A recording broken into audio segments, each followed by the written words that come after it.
Welcome into the live, my friends. Welcome.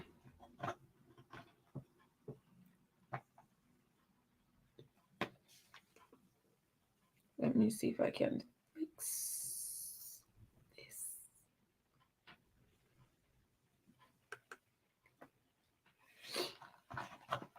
All right. Run. What is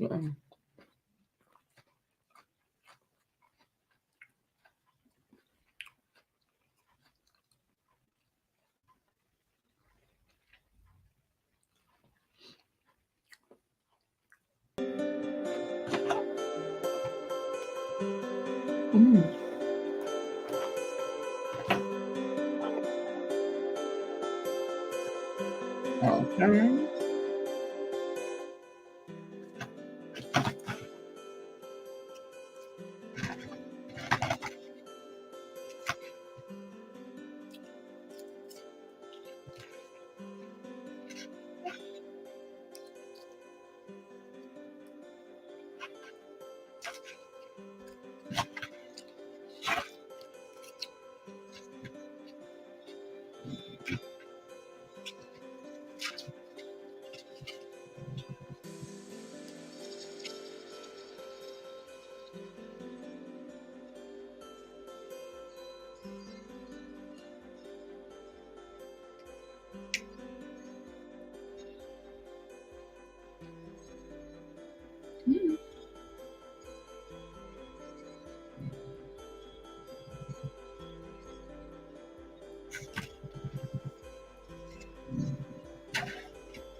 Oh my word.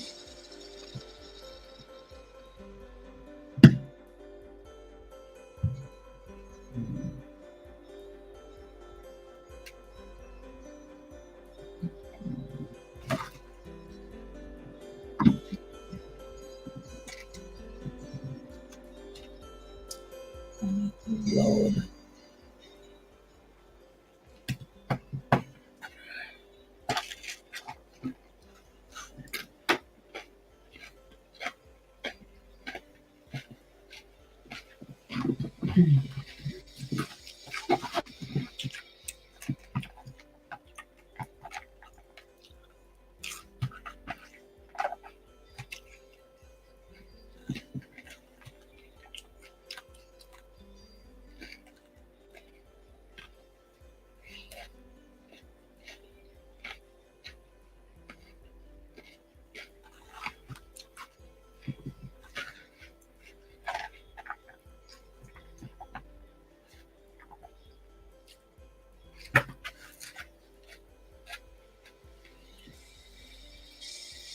Welcome into the live, my friends. Or just Alan boy, Alex. How are you doing, Alex? What's up with you, my brother?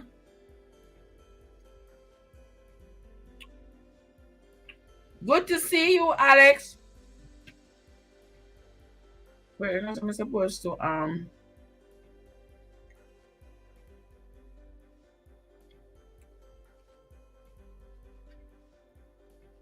How is everything going with you, Alex? I am here, guys. Good night. You good? All right. Wonderful. Wonderful. It's another Tuesday night, guys. And you know we are here on a Tuesday night, every Tuesday night at around this time, where we do red flag review. Tonight, we are going to be talking about why good girls fall for bad boys.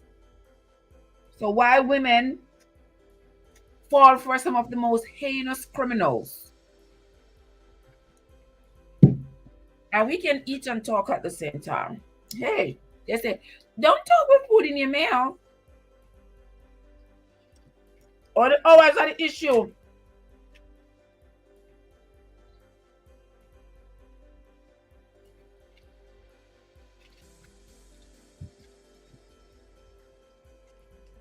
Alex,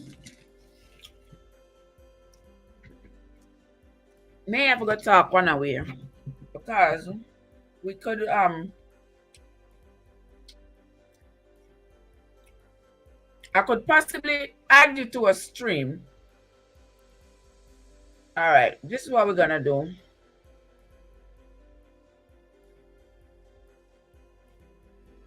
We're gonna have to talk differently, Alex. So I'm going to put my number. Something there.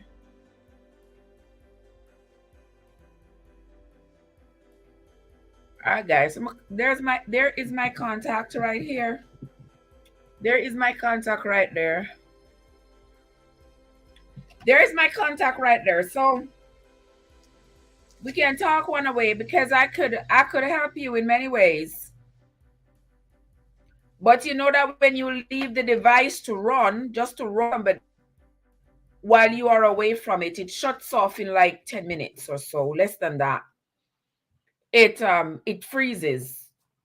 There's always a message that says, are you still there? Are you still watching it? And if your eyes are not on the screen to click yes, it just stops it. Okay? So we have to find different ways to work around stuff like that. And one of the ways that we can work around it is I can run a live for you. That I can. Teresa! How are you doing, my dear Teresa? Good to see you, dear. Good to see you. Thank you so much for coming in. It's another Tuesday night when we do Red Flag Review. And tonight we are going to be talking about the girls who fall for the bad boys. Mm-hmm. There are lots of them. But we are a little bit early right now, so we're going to wait for the crowd to come in.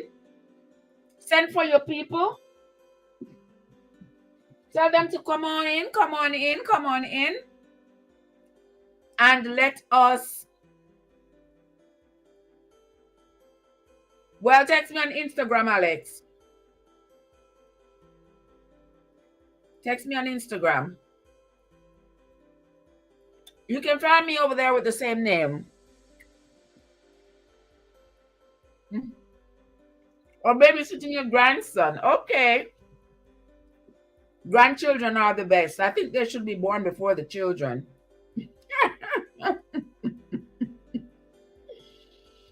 Oh my Lord. Somebody text me here. Somebody is losing their mind. The person who texts me, I know you are on the live. Why don't you call in or come up? I'll drop the link so you can come up and chat with me if you don't mind. Where are you? Somebody sent me a text here and said if good girls fall for bad boys because bad boys usually have good piping. You women are so wrong. So wrong. And I guess you can get that too from a good guy. You should have to settle for a bad boy to get that. Look at my lovely brother there, Overton. Overton, how are you doing, my love? So good to see you. Thank you so much for coming.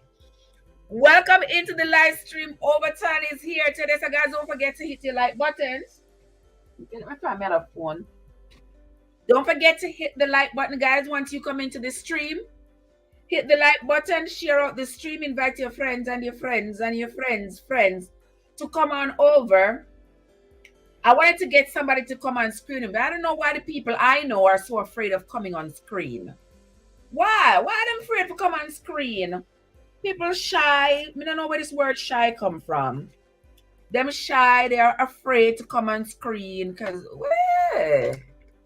but they are on Facebook. Like, come on.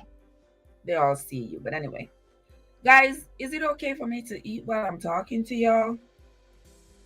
Well, this is not 1930, so I should be able to eat, right? Yeah, I just got my salad. So I'm eating it with some mac and cheese and stuff. All right. So that person just texted me. So that is one reason why she thinks she likes bad boys. Yeah, but when I look on the video here, so I'm look on the video on the phone. The eating I look too right. Right, Joseph? Yeah, while I'm watching it on this one here, yeah, the eating I look too right. But in my heart, I just feel like I can make it right. Good night, Joseph. How are you doing? Let me tell you, Joseph, I tell you, last night I was trying to do the show last night. And by golly, for something is wrong. We unlock was going to help me, but we unlock having a show coming up at 8:30. So I guess he'll help me later on. Boy, JY, I not try, you not try. I not try, JY, not try with me, but Jeezy whiz.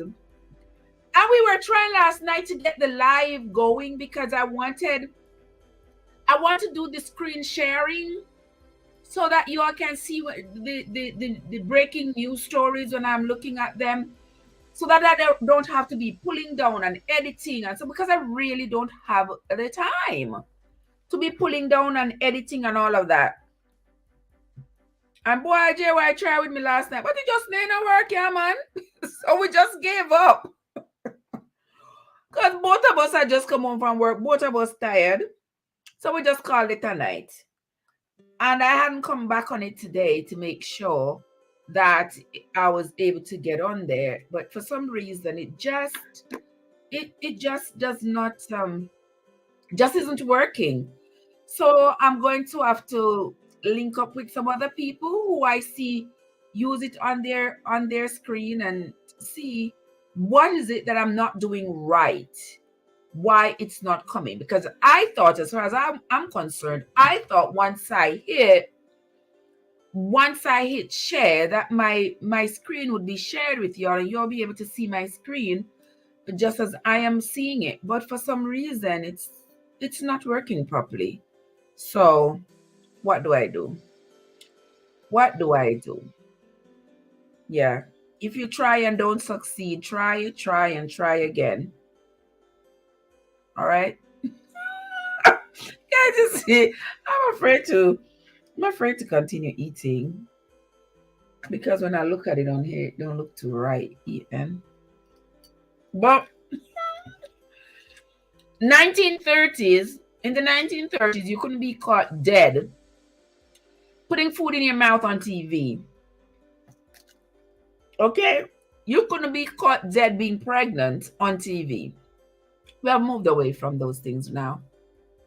So I should be able to eat. How it look to you, Teresa?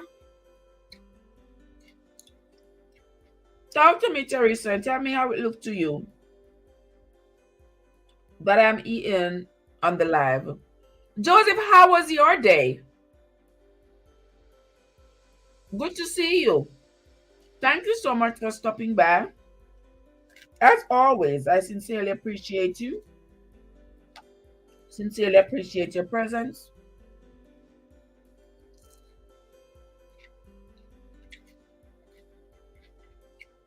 Your love and support. Thank you so much. And don't forget to hit the like button, guys. And come into the Tuesday evening red flag review and let us talk.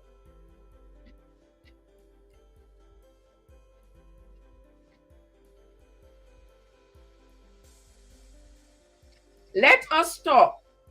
Last night we saw where the police officer who had helped an inmate to escape from the jail in Alabama, they were captured last night all the way in Indiana. They were captured. Unfortunately, the officer ended up losing her life to a gunshot wound. We don't know whether she decided that it's going to be death or dishonor, death before dishonor.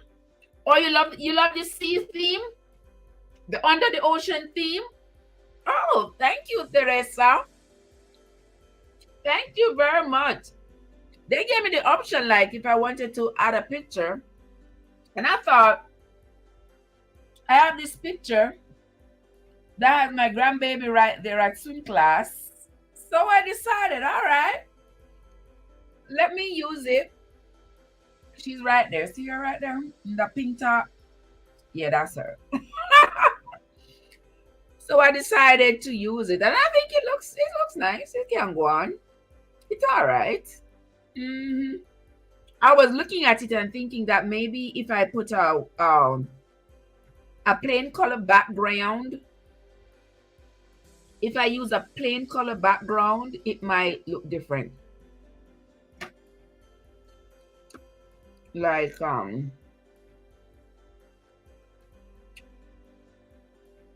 if I change the background to something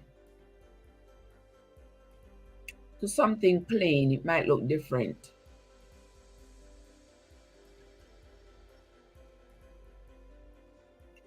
How about that?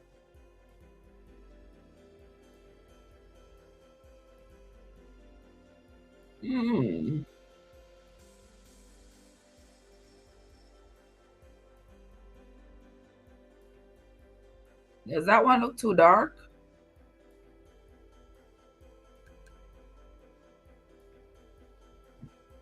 All right, that one don't look too bad. All right, we're going to work with this one for the rest of this show. Next time we change it. There it is. That one don't look too bad, guys. My day was very good. I'm home now relaxing and listening to you and having a... What? What you drinking, Joseph? What are you drinking? I could have a drink too. I have some water. I put some cherry syrup in it. Just to give it a little zing. A little taste so it doesn't taste too watery. But how have you been, Joseph? What is it you're drinking, my friend?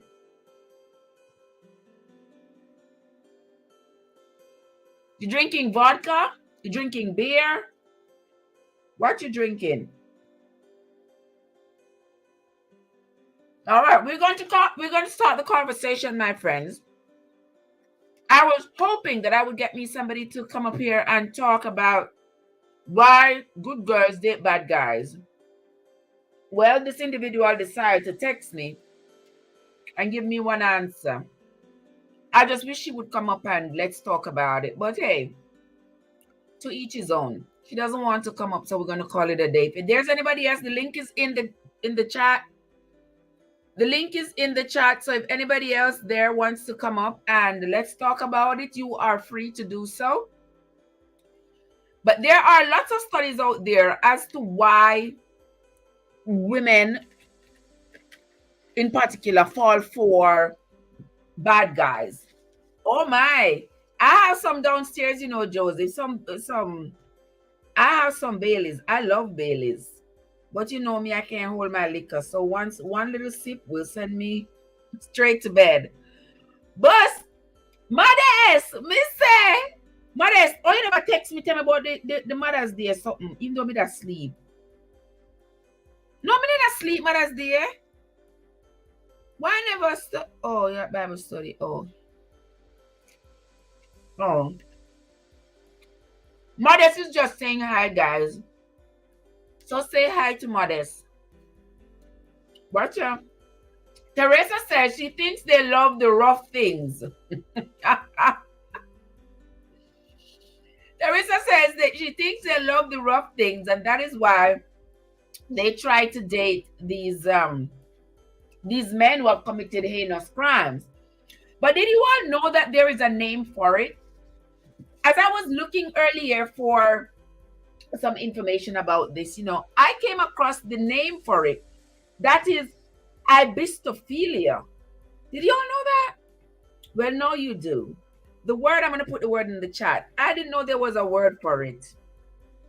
Ibistophilia. Yeah, that is the name. That is the dictionary name for people who fall for those people in prison, who marry those people in prison. That's the name for them. Ibistophilia. It's like a condition that I guess the person would be the ibistophiliac. But ibistophilia is falling for someone who is incarcerated I'm not sure I could do that, but it all depends. There are lots of things we say we couldn't do, wouldn't do, but we'd be surprised to know that we might end up doing. But I don't think I would be going out of my way to find somebody in prison, to find somebody in prison to love me. There are many reasons I think why people do this, you know, guys. Many reasons outside of the fact that they love rough things. There are men who are on life sentences. Life sentences. We have like the Menendez brothers, like Ted Bundy, those people who got married in prison. Charles Manson. Those people are heinous criminals. And women correspond with them and take it to the level of getting married to them. Either it's in the courthouse or in the hallways of the prisons, and then they go home and their husband remains locked up for the rest of his life. Maybe some women want the benefits of being married, but they don't want to have to deal with the individual. That could make it attractive to marry somebody in prison, because chances are the marriage isn't even consummated, but that's your husband. So if there are any social services that depends on your marital status, they might be able to claim, because how is the state going to say, well, you're not married? Of course you're married. I don't know, guys, but a lot of women have done it. Another reason why I think women do it, you know, that us women, we think that we can fix any man. We can love him enough. We can care enough. And he's just going to snap out of the devil that he is and be somebody else. Somebody that we can accept. Somebody that is charming and loving and peaceful and quiet and accepting. But we don't understand that we cannot love a person into them changing who they are. Because these violent murderers and rapists and other people in prison have committed heinous crimes, and they have women sending them fan mail. Next thing you know, they're getting married. I saw a thing where even Scott Peterson was convicted of murdering his pregnant wife several years ago. And there are people sending him so many proposals to be his wife. And I'm like, is it desperation? What is it? Y'all talk to me in the comments, guys. Tell me, what do you all think? Is it that women want the marriage, but they do not want the husband, but they want the marriage? I'm not sure how to classify it. But it seems like something that is on the rise. And with so many men being incarcerated, we can understand there's a shortage of women. A lot of women on the outside are tired of dealing with cheating and lying from the men out here. Yeah, the man in prison, they don't have to worry about him. They know he's where he says he is. Whatever he's doing in there, they don't have to deal with it, because he doesn't have to come home and lie to them. So it's a win-win for them. While other women like me would say, no, I'd rather stay out here with the cheater. Or let them send the cheater over there. Let them send the cheater over there, so somebody else can find him attractive and marry him. I don't know, guys. But welcome into the live, my friends. Thank you so much for coming. This is your girl Trev from Trevessence Unstoppable. If you are new here, thank you so much for coming. Do not forget to hit the like button. If you've not yet subscribed to your host, please go ahead and watch one of my videos. Leave me a comment, guys. Because when you come over and you do not leave me a comment, then I don't know that you came. So leave me a comment so I can, return the favor. I sincerely appreciate it. Hit the like button, my friends. Hit the like button. Yes, Teresa, it's true. It's like I have him, but since he is away, I'll just live in that fantasy world to say, yes, I'm married, I have a husband. But it seems like all fantasy because he's away in prison and I am here living my life, but I know that I am married. Now this sheriff, she took off with this murder convict. And it makes me wonder, aren't women afraid when they take up with these violent criminals? Are they afraid that these criminals might turn on them? Well, that brings me to another point. Somebody says they like the bad boys because with them being with a bad boy, it seems like they have protection, especially a woman who is insecure, a woman who has been bullied. She might have low self-esteem. She might think that somebody in prison is going to give her maximum attention. Of course, yes. What else does he have to do? He has nothing else to do. And even in prison, he might be corresponding with several different women. He ain't got nothing to lose. He's already behind bars. But here you are getting taken up with this person behind bars who's going to be there for the rest of their lives. And you get taken up. And you probably get the word about who else he's talking to, who else he's seeing. Sister, he ain't got nothing else to do but write letters and be written to and read letters and have people put money on his books and somebody come to see him and talk to him on the phone and run up your phone bill, sending you collect calls from prison. And I know he ain't got nothing to lose. Right, Marlene? There's my sister Marlene in the chat. How are you doing, Marlene? So good to see you, my love. Thank you so much for stopping by. I sincerely appreciate it. Yeah, so as I was saying, guys, the guy behind bars, he has absolutely nothing to lose. Nothing. If you say, oh, you cheating on me behind bars, I don't want to be with you no more, what do you think he gonna say? He gonna find himself another woman. He probably has so many fan mails. He already has many on the side already because he don't have no obligation. He don't have to come home to them. He don't have to carry out the trash. He doesn't have to be in the house to hear her nagging. He don't have to put up with her. He don't have to work. He don't have to take care of her. He has none of the responsibilities that is going to be expected of a husband. But he plays the role. He plays the role. And women, something I'd like to tell you all, guys. Us women, we like to pick up these projects. You know what I mean, Marlene? We like to pick up these projects. Yeah. And when I say projects, we mean these broken men.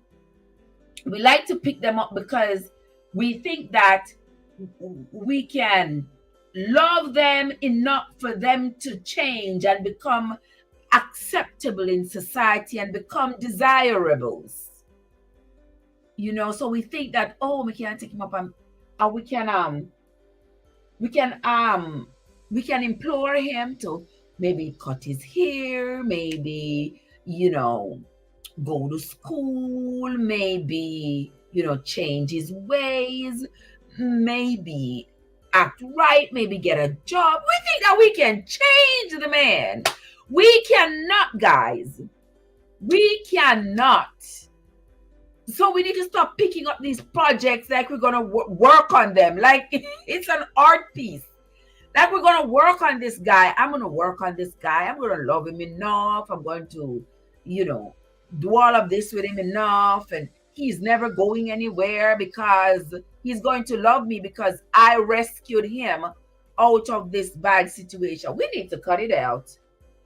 Wasn't she really scared to take him out? What if Well, Marlene, she is dead.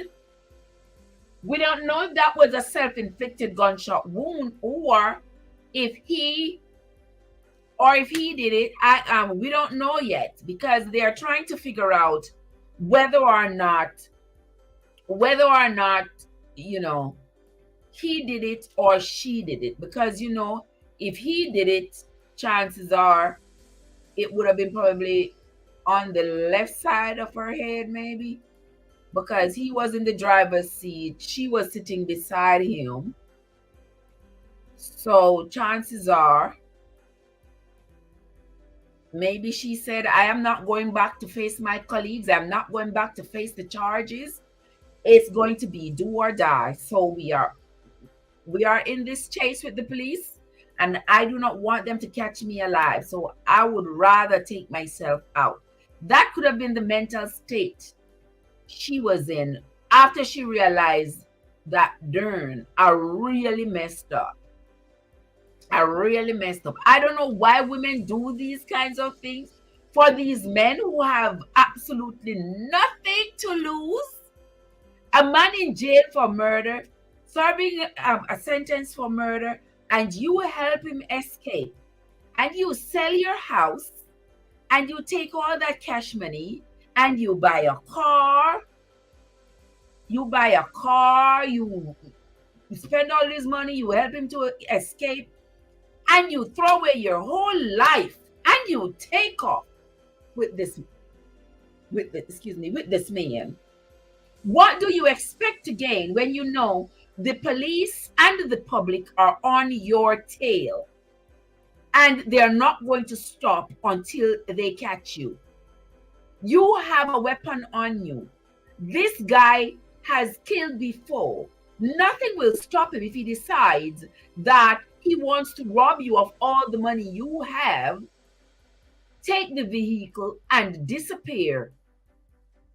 The only problem with him is that he is so tall, I don't think he would get far. He would have to maybe go into the mountains, go into the hills, and never come out. Because once you see somebody 6'9", you're going to start taking a second look. So he wouldn't get too far. But for you to do all of that for somebody who has nothing to lose, it tells me something about your mental state. And that brings me to the seductive part of it, the seduction. Give him the love his mama never gave him. Try and fix him. That is exactly what we try to do, Marlene. Marlene says we try to give him the love his mama never gave him, and try to fix the broken pieces. That is what us women like to do, and we need to stop it. Whenever we come across these broken men, we need to stop behaving like we are their savior, like we are going to save them. We are going to do everything to make them wanted, to make them desired, to make them into somebody. They have come broken, and I know that everybody's going to say, everybody deserves love, and yes, everybody deserves love. Everybody deserves love, but you cannot give him the love that his mother did not give to him. And they want to come and act like they are your second child, the baby, and they want you to baby them. They want you to put up with them. And no, that was what your mama should do. Now that you are grown, you have to conform to the expectations of society for you as a grown man, but you're no longer a child. So we're not going to be loving them like they are children. If they want to be loved like that, they need to go to their mama. All right? So as I was saying about the seductive part, how can a person in jail seduce you? She was bored and Marlene says she was bored and wanted adventure. You might be right, Marlene. You might be right. You might be right that she was bored and wanted adventure. And for them to say that she was considered to be one of the brightest sparks in the department. I don't know if she was at all. I don't know if she was at all one of the brightest sparks in the department, because it surely didn't show with that decision. But that happens sometimes to the best of us. There are people in prison who end up marrying journalists and radio personalities and lawyers. And you say, what's wrong with these people? Why would they go marry these prisoners? But you'd be surprised to know that it does happen. It does happen. Because when it comes to women and their emotions, sometimes we know no bounds.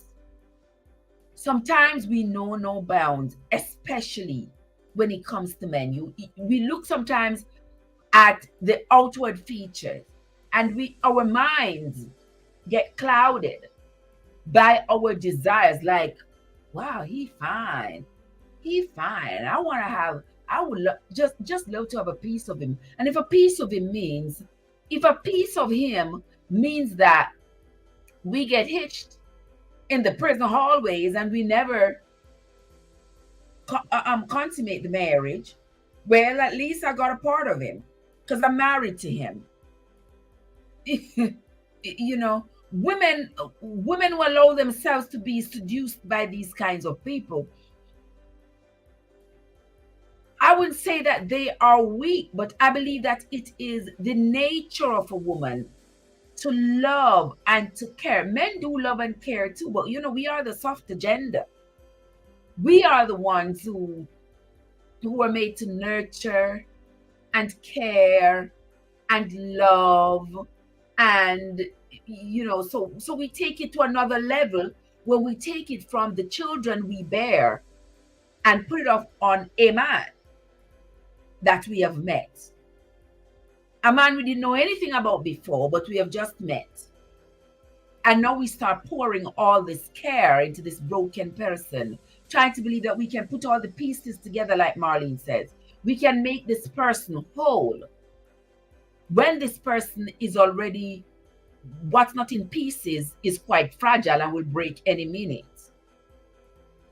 But how does he seduce you? You know that when they're in prisons, a lot of them get to read. They'll read a lot of novels and stuff like that. So they will find a lot of nice words to tell you, which you may not be getting on the outside. So you take to that. And with the frequent interaction, like I saw an article where the nurse at the jail was having a relationship with the prisoner. Now, this man is on a life sentence. And you, the nurse, decides to have a relationship with this man. What do you expect to get out of this relationship? What do you expect to get? He's going to show you a lot of attention. So if you are feeling, Marlene said, bored, if you're feeling bored, if you're feeling like you want a man to desire you, you want a man to want you, you want a man to tell you all these nice things, the man in prison don't have anything else to do. He has nothing else to do but practice a line to tell you tomorrow. He don't have to worry about going to work, putting up with his boss. He don't have to worry about the bills that he have to pay and the rent that is due. So what else does he have to do more than sit there and worry about what the next nice verse he's going to share with you tomorrow? He's going to tell you how beautiful you look. He's going to tell you some sweet words in your ears. He's going to tell you something and get you all mushy-eyed and bushy-tailed because a man just look at you and a man just told you he loved you and you are cute and you are beautiful and you shape nice and all these things. This man in prison ain't got nothing else to do. And trust and believe me, those people in prison are the most manipulative people. They will get you to do what they want you to do because it will benefit them. They're not going to lose. It's how Marlene says it's how the world is today. Women are really tired of how men are acting, not giving us love. So some just say what they hate. You're right, Marlene. You are so right, my sister. You are so right. I think a lot of women are at their wits' end with men. Because the men them are really not acting right. So I believe the women are just saying, you know, what the heck? If he's in prison, I don't have to deal with him. But then you still married. You're going down in the books as being this person's wife. You're still married to him. So, so what is the point of being married to a man and in jail? He's cheating on you anyway. If you're afraid of cheating, then he's in jail cheating. If you're afraid of liars, he's in the jail. He's lying to you for sure. If you're afraid of manipulators, there's nobody more manipulating than somebody behind bars. So whatever you are afraid of receiving on the outside, I can guarantee you that the man on the inside will give you the same responses, the same manipulation, the same lies. He will tell you lies. He'll tell you, oh, you are the only one. But what? He's getting mail. The mail is not coming to your house where you can see who is writing to him. The mail is going to his house. So he can always see his mail. You don't see his mail. You don't know what's in his mail. So there again, he has nothing to lose. So he can tell you all the sweet words in the world. He can tell you all the nice words in the world. Because when you come back tomorrow, he will be right there, gone nowhere. And that I was telling you about with that nurse who found herself falling in love with a person who was convicted of murder and spending the rest of his life in the jail. And she found him quite seductive, you know. And she fell for it. And ended up losing her job and whatever other benefits that came with it, all because she went over the line with an inmate. Now, this police officer is no different, because she gave up everything. For what? What was this man supposed to have to offer her? This man is a career criminal. This man has absolutely nothing on the outside to lose and nothing to lose in jail. He just wants to get out. So whoever it is that's going to help him to get out, he's going to roll with it. And there she is. She fell for it. Fell for his seductive ways. And look what it cost her. End up costing her her life. Did it have to come to this? I doubt it had to come to this. But the lure of a man, especially one in prison, can be strong. I was reading online today. Stories of women who were saying that, you know, how excited and delighted they were. It's like a Bonnie and Clyde thing. You know, he's a bad boy, but, you know, when he's around me, I feel secure. I feel comfortable. I feel like if anybody attempts to harm me, he will defend me. But when he defends you and he extends that anger towards other people in your defense, what are you going to do when that anger is directed at you? Because remember, these people are not people who are emotionally intelligent. These people are incorrigible, to say the least. They can't change. These are hardened criminals that have no care in the world for you, but for all the care they have is for themselves.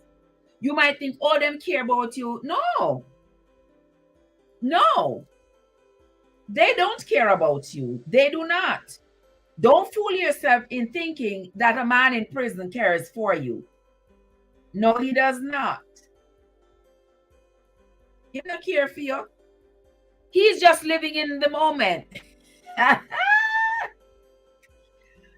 Look at the one called Cubans. Cubans, how are you doing? How are you doing, Cubans?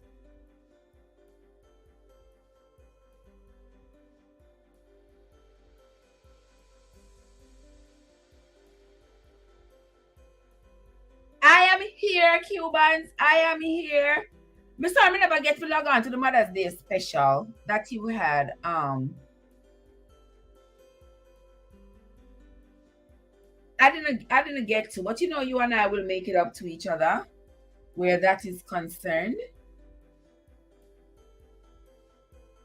You and I will make it up to each other where that is concerned. You're under the weather? What's the weather like where you are at?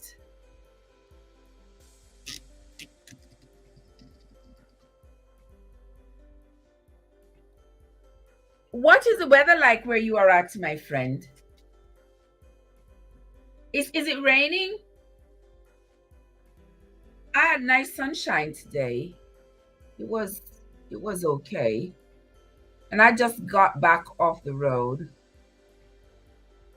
Yeah, but rain wet me up the other. Oh, the rain wet you so you got sick. Come on, man. Your body needs to be stronger than that. A little bit of rain wet you and you get sick. No, man. Your body must be stronger than that. Oh my God. Well, you need some bush medicine. You need some. The weather is, I tell you, my friend, the weather is truly bipolar. The weather is truly bipolar. I am telling you, the weather is bipolar. This minute it is cold, and the next minute it is hot. This morning it was chilly, but later on in the day it became warmer, really, really, really, really warm. The bipolar weather make you sick. Oh, I am so sorry. I am so sorry. Guys, I ain't playing no game. Not today. Oh my, I'm sorry, guys. I'm not playing no game today. No game. But welcome into the live. Hit the like button and thank you for the likes. Thank you for the likes, the loves, the hearts, all of the above. So Cubans, what do you say? Why do these women fall for these bad guys? Talk to me. Why do women fall for these bad guys? She love bad man. She love bad man. I am not sure what is the thrill, what is the drive. You know, psychologists, they have a lot to say about, you know, maybe it's the defense. They think that this person presents sort of a hyper masculinity with which the women seem to desire. They want a man that is big and strong and seems to be able to defend them. But this man is going to defend you against everybody that comes around. Somebody who talks to you ugly, somebody who says something unkind to you, he is going to defend you in that regard. But you have to understand that this very same person who you are depending on to defend you, this person is going to use that same anger against you. What are you going to do then? Because you won't have anybody to defend you in that regard. You and him alone in the house. If you and him go to Walmart, somebody says something ugly to you, he's going to defend you. And he's going to, you know, make you feel good like, yeah, you have a defender. Because be honest with yourselves, guys. Us as women, we no games locking. We as women want a man to help us feel safe. Trev, I don't know tell no cause you're a woman. You are love bad man. Cho. What you mean by we are love bad man? Not no gossip. We don't all love bad men, because I know for sure, I'm absolutely certain that I would not go into a prison to go find me a mate. No, nice guys finish last. And there's somebody there. He says nice guys finish last, And that is why women like the bad boys. Well, maybe the nice guys aren't doing something. I don't know. I'm just saying. But okay, Marlene said, no, no, no, no, no, not at all. Not at all. I agree with you, Marlene. Good guys don't usually finish last. It just seems like the good guys are often taken. In this day and age, what I am seeing is that a lot of good guys, if I was supposed to go by what a lot of women say about their husbands, I would believe that all the good guys are already taken, especially the good guys that are in my age group. They would probably be taken. They're either divorced twice already, or they have issues, you know what I mean? They have health issues that don't make them as potent and sexually gratifying as they would have been 20 years ago. That sort of thing. So a woman takes into account all of those things when they try to find a partner. They take all those things into consideration. And if after taking all these things in consideration, there is something lacking, she's going to change her mind. She's going to make different choices. Why the choices that include a man in prison are not as accepting to society as a man who is not in prison? Imagine you have a husband and the state is feeding your husband, putting clothes on his back. Oh, they're calling me. Feeding your husband, putting clothes on his back. It's the state's responsibility. The state is doing everything for this man. You don't have to worry about him coming home or not coming home. You don't have to worry where he's at. I don't know if that is appealing to some women, but it seems like it. It seems like it has its own kind of appeal, because women are falling for this day in and day out. They're falling for it. I see this woman end up now. She loses her whole career. Loses her whole career for this prisoner, for this guy. Thank you so much, guys. Guys, share out the stream. Invite your friends to come on over. Thank you so much for coming in. Invite your friends to come on over, guys. And thanks for the like. The bot.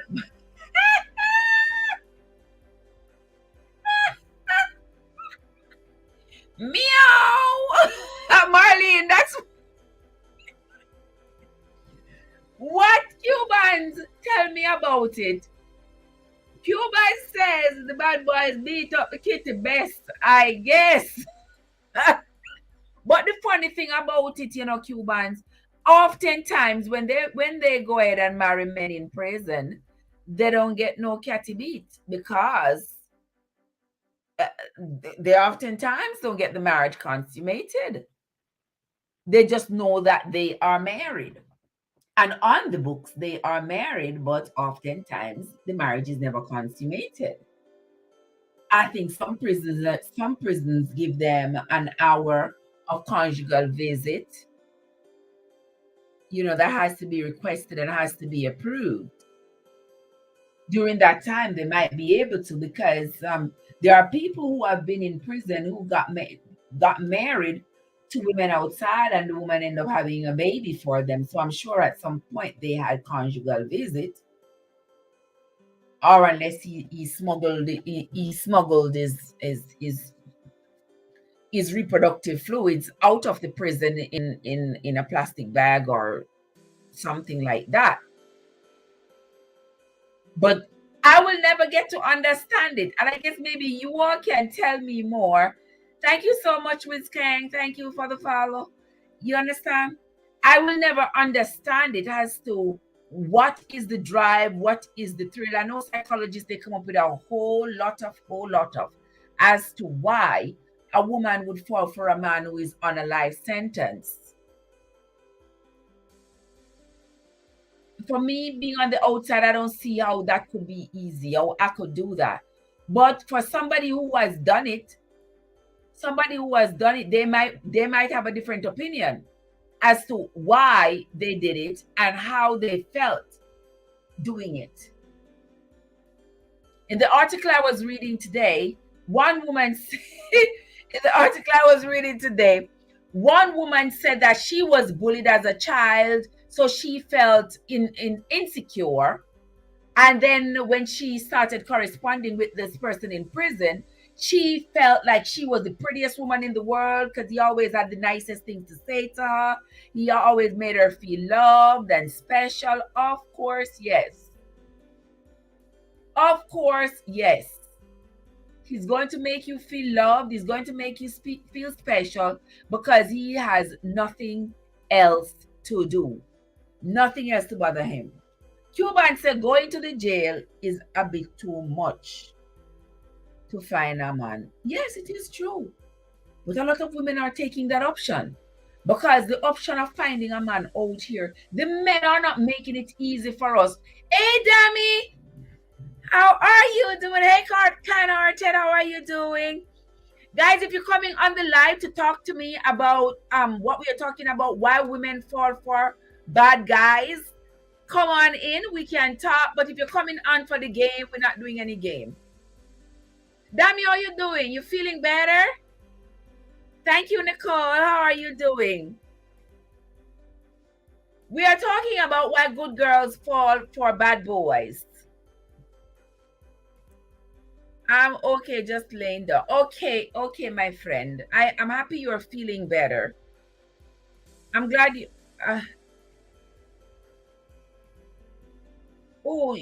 TikTok suspend you? The TikTok suspend you? No, I am okay. I am perfectly fine, my friend. I am okay. I'm here having this discussion with you all. Or TikTok suspend you? They suspend you from having lives. Oh, I'm sorry. I know they be doing too much. They be doing too much. Too much. I don't know what is going on with them. Because somebody sent me a message earlier and said the message said, "Thank you for the follow back. You can talk to me. This is my Snapchat handle. You can communicate with me on Snapchat." And I texted the person back, "You are welcome, but I don't use Snapchat." And they sent me this message that said, TikTok sent me this message that said that I violated their community guidelines. Violated the community guidelines for telling somebody I don't use Snapchat? Really? So I was just like, you know what? I'm so done with these people. Oh, they be doing too much. You're right about that. You're right. Marlene says, self-esteem for some ladies too low. We have to love ourselves no matter what. Yes, Marlene, I agree with you. I agree with you that, this self-esteem, we throw it around so much. I mean, the love of the self can make us do lots of things for the self, and also the love of the self can make us do good, it can make us do bad to the self. Right? Surprisingly, surprise. Because this person, this attorney, an attorney who falls for somebody in prison, a news reporter who falls for somebody who is in prison, might not look at it as them having a self-esteem issue. They might look at it as they are perfectly fine. They don't have self-esteem issues, but this guy is fine. The lawyer could be thinking maybe she could pull some strings to help him get out of prison. The journalist may be saying that, may have gone to see him, to interview him several times. And each time he pulls out the charm when she's there. And she might just consider, wow, this is a very interesting individual. This is a very nice guy. What he did should not be held against him. A lot of people like to say that. Oh, you need to forgive. what he did might have been bad, but he's still a good guy. And when they start entertaining those ideas, you'll be surprised to know that it misleads them. And when it misleads them, it misleads everybody else as well. Because how are you going to be so trusting of somebody who is in prison? And when you help him to escape, how are you going to be just so trusting that he will not do it to you? And that is also what I find with women who date men outside, men who have spent time for domestic violence.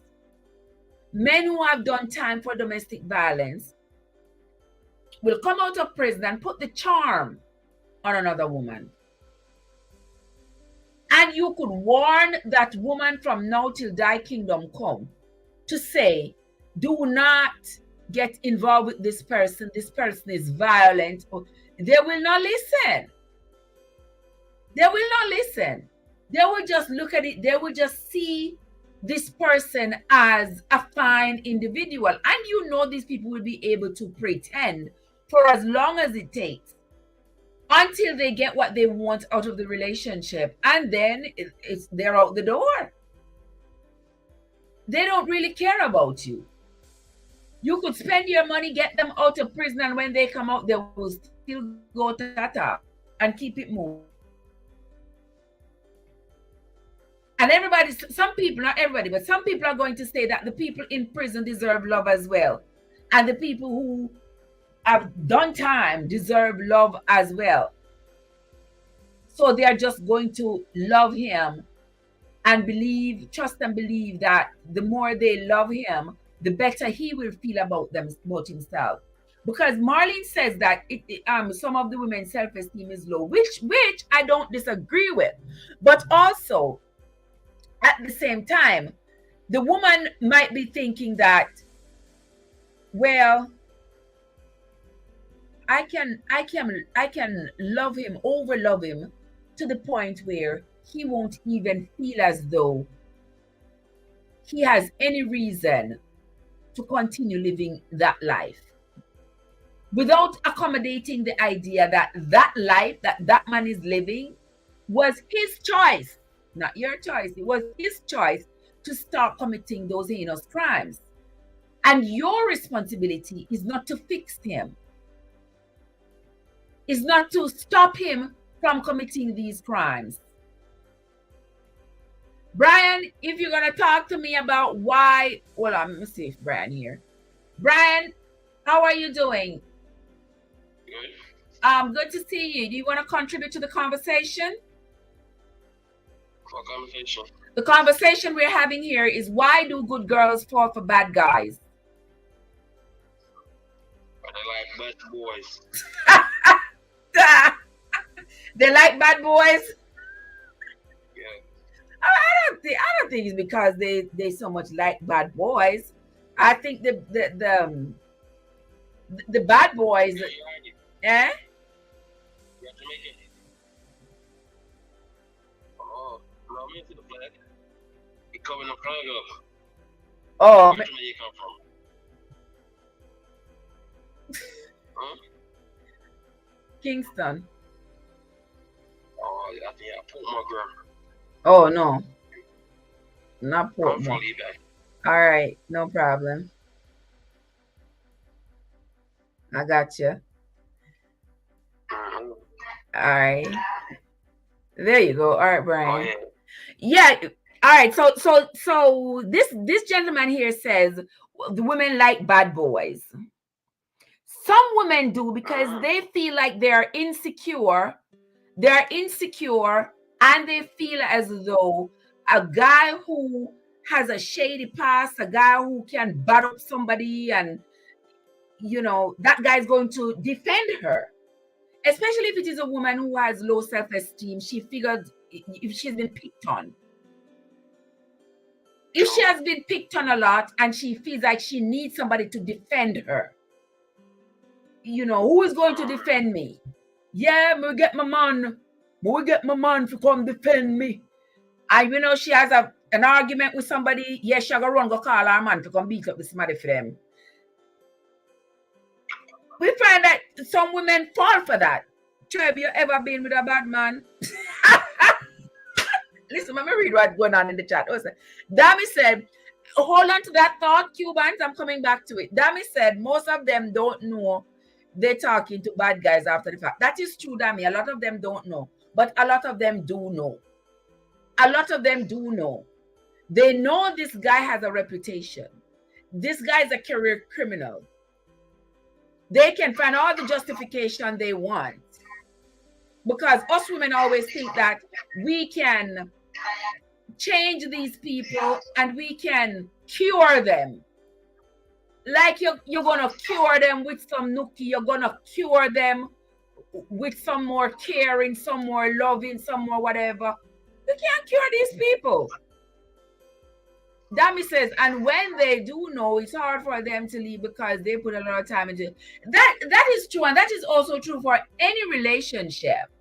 You have put a lot into the relationship, and when time comes for you to let go of it, you might be thinking, damn, look how much I've invested in this relationship. I really don't want to let go. But there comes a time you got to let go because it ain't working for you. My friend Cubans want to know if I've ever dated a bad man. When me I do with bad man, tell me. They have all turned out bad. They are afraid. Yes, Dami. They are afraid. Right? Play no copyright music, please. What? Don't play no copyright music because I'm streaming on my YouTube as well. Oh. No, yeah. It's the real one. The real African. The real what? The real African sing the song. Hmm? You think Dina sing the song? You talking about Dina song? No, this is an African guy. Oh no, I wasn't. I said I don't want it to be a copyright song because I don't want YouTube to shut down my live. Because they can hear. They can hear it while we are talking. Oh. Yeah. Yes, Dami. Dami says the women are afraid. And that is true. Because if you pick up yourself and fall in love with a bad man, and then you want to leave him, you have your own fears to deal with. Because the same reason why you are with him, thinking that him can defend you, and he will beat up people for you, now you are afraid that if you leave him, he's going to do the same thing to you. He's going to beat you up. So now you are afraid. If you're hurry to call him to come beat up other people, then when you and him are behind closed doors and him get pissed off at you, he might go beat you up. There's gonna be nobody to defend you. And that's one thing that contributes to a lot of women end up losing their lives to men. Because we pick up these already broken men and we think that we can fix them. We can give them enough nookie to keep them in check. You know, say it's true, Brian. It's true. We pick up this. Eh? Too bad woman. Yeah, we think that we can love them enough for them to change. These people are incorrigible, they can't change. The only way to leave that person, you have to leave the state to get someone else that can help you. Listen, sometimes not even you leave the state. Sometimes you are so trapped, you are afraid of who they know. They know people in the underworld. These people will come hunt you down. They will find you at all costs. So you are deathly afraid of leaving them. But so my best advice to every woman is to stay clear of these kinds of men. And worse, a man in prison. A man in prison will manipulate the daylights out of you. He will manipulate the daylights out of you. He ain't got one thing to lose. That can help her face. What you say, Brian? I said, amen, sister. Yeah. Go ahead, preach on. Yeah. It's true, Brian. He ain't got nothing to lose. What does he have to lose? Nothing. He's in the same place morning, noon, and night. He knows he's getting his 3 square meals a day. He knows that he can go to the to the gym, to the sick bay, to the commissary. He don't have to come home and change a light bulb, fix a window, mow the lawn. He ain't got jack to do. Exactly. He ain't got nothing to contribute to your life. But you are going to be putting money on his books. You are going to be driving how many hours to go see him. You are going to be taking those collect calls. You're going to be taking them collect calls and paying and mailing him all that mail and doing all of that. Pictures, everything. Everything. And what are you going to get back for it? Nada. Zilch. Exactly, Brian. Zero. You want to see the room, pay the guard, so you want to see me in that next room. Oh, to pay the guard so they can have conjugal visit? Yeah. Yeah, but and then you have that conjugal visit with this man who spends most of his time in prison with other men. And that's another. You know what they have? Yeah, no mess. Exactly. Exactly. So you think you're afraid out here? Women talking about, oh, when your man is in prison, you know where he's at, and you don't have to worry about cheating. Really, sister? Really? You don't have to worry about cheating? I know your man now.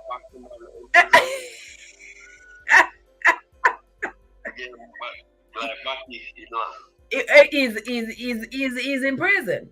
He has a life sentence in prison. So he's with the man in prison. And then you go up there marrying and go have conjugal visit with him and all of that. So of course, yes. You're saying you don't want no matey outside, but you have your matey there prison. Your husband or your boyfriend. Exactly. Your matey there prison. So, I mean, wouldn't it be better you take a matey out here than a matey in prison? Well, you got you you cannot escape it. A church man. You think church people, church man can be trusted, Brad? No. Okay. Some of them out the closet too. That too, my friend. I tell you. So I think the things that women are running away from free men to incarcerated men, you're gonna end up with some of the same issues. Some of the same issues are worse. You're a single black man. I say I'm a single. Yeah, looking for a single black man. Live in Texas, right here. It's my hand. Oh, you raising your hand? Anybody looking for a single black man? Oh my gosh! Brad said, anybody looking for a single black man that doesn't have a criminal record and is not in prison? He's raising his hand, guys. Marlene says, don't even know if exactly. You don't even know if he loved John because he's in prison getting Tom, Dick, and Harry. Marlene,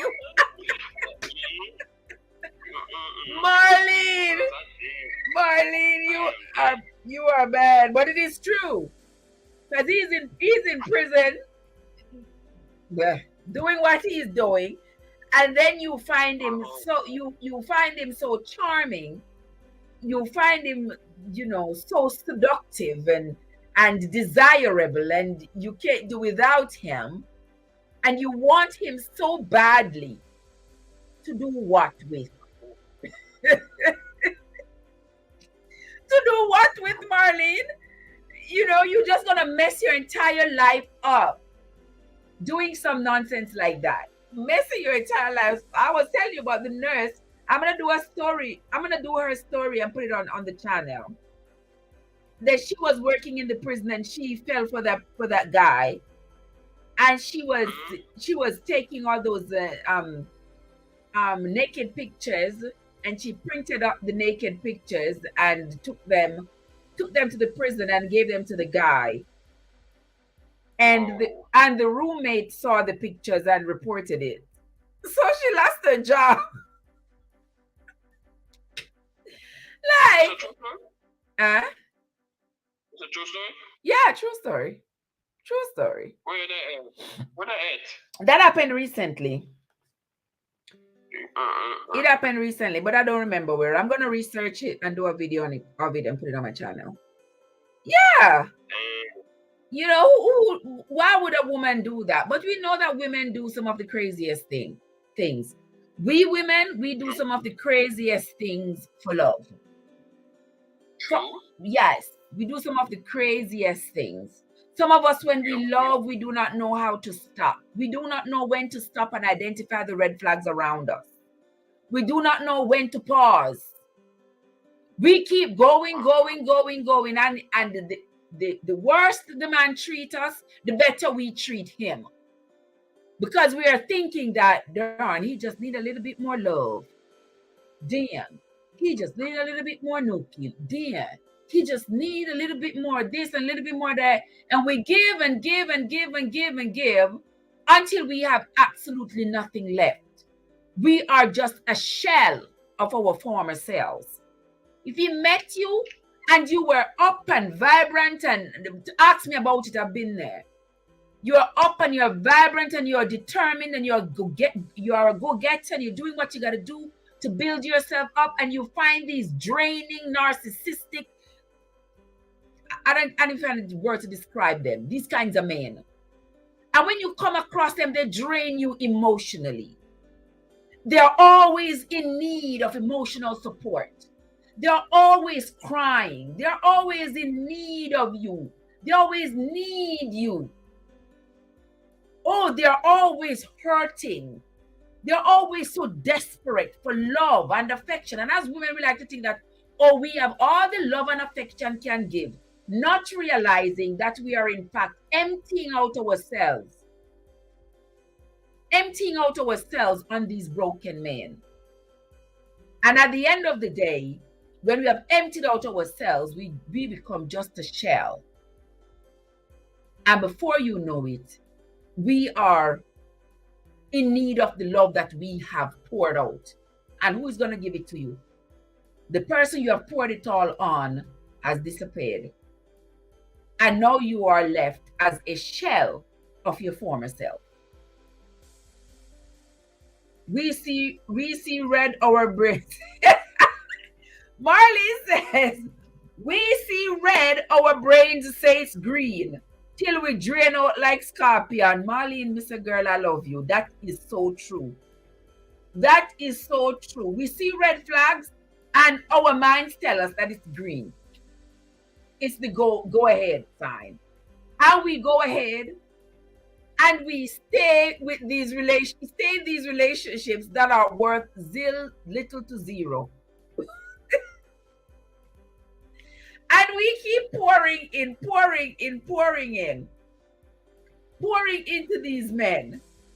At the end of the day, we ain't got nothing to show for it, because we have poured our entire selves into a broken man and him still nothing. You just get empty because you cannot fix these people. No matter how you try, my friends, you cannot fix them. Don't even try to think that you can love them enough. Nookie cannot save a broken man. He can't. Anybody can get Nookie, but it cannot save a broken man. And when you are with these broken people, you know they end up breaking you, right? Yeah. They end up breaking you. You need to try to find, we all need to try to find people who are whole emotionally. People who are not afraid to give, are not afraid to take. But when we settle for the takers, they only take. They have nothing to give. And that is exactly the case of somebody who is behind bars. Now, we saw Vicky White and Casey White take off, 12 days ago. I'm not sure how far she expected that they were going to get, or what they planned on doing, or where their final destination was supposed to be. But you all saw that worked out. I mean, that wasn't the brightest move for a sheriff. You know, she probably wasn't the brightest bulb in the box. But according to her colleagues, they said she was. Well, if she's the brightest one in the box, I don't want to see the best one. I don't want to see the dumbest one that was in the Lauderdale Police Department box. I'm sorry, guys. I'm sorry. Just saying. Just saying. Oh my gosh.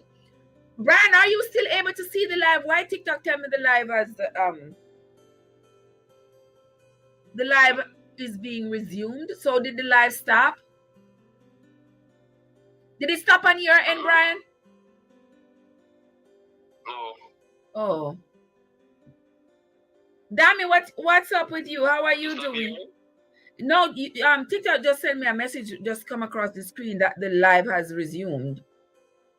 So it looked like it had stopped. But it looks like it stopped for true because it's been saying 2.4 likes, 2.4K likes. And that doesn't seem like it's moving. So it looked like it paused. Oh, there are 5 now. Okay, all right. All right, guys, so we continue the conversation. Brian, you want to contribute to the conversation now? We're listening. I'm good. You're good? Y'all listen, y'all ladies. Y'all trash them on out. No, we're not trash them up, Brian. We're not trash them out at all. We just talk the truth. Y'all me up. We are talking the truth. I don't know say it's true. True? Yes, it's true. A lot of these men are broken. They are hurt. They are hurt. They did not grow up with love because a lot of men grow up, there's this culture that says that man to be tough. You know, your mother is not hugging you. It's not, it's not reassuring you. You know, you don't grow up with that. Just like, yeah, boy, pick the move from here, so, we are ball so far. Go get tough. And the poor man grows up feeling as though it is wrong for him to express his emotion. Toughen up, yeah, man. What does that toughening up means? It means you must stay crap. It means you must, be tough and fight. And when you say that to your child, yeah, boy, pitney. You're not for cry. You're for tough. You understand? I said, just stop the facts. Yes, it's true, Marlene. Tell them not to cry, right? But it is okay for a man to express his emotion because a lot of these men, what has caused their brokenness is because they were not allowed to express themselves as children. And that part of their emotion was not fostered as they were growing up. And so they have all these bottled up feelings and they can remember stuff that happened to them since childhood that they never tackled, that they never resolved. And they have all these emotions. And then they come as adults. They can no longer go to primary school, go run to their teacher. They are now adults. The next move is to find a partner and procreate. And then they end up with a broken home, broken children. Everybody just broke up. Pear splinters all over the place. Everybody broke up. Because a broken man will break you down as a woman. He's going to break you down. Because you find yourself putting into him what should have been in him already. And if it's not in him, and you try to put it in him, you know all the things that you're doing?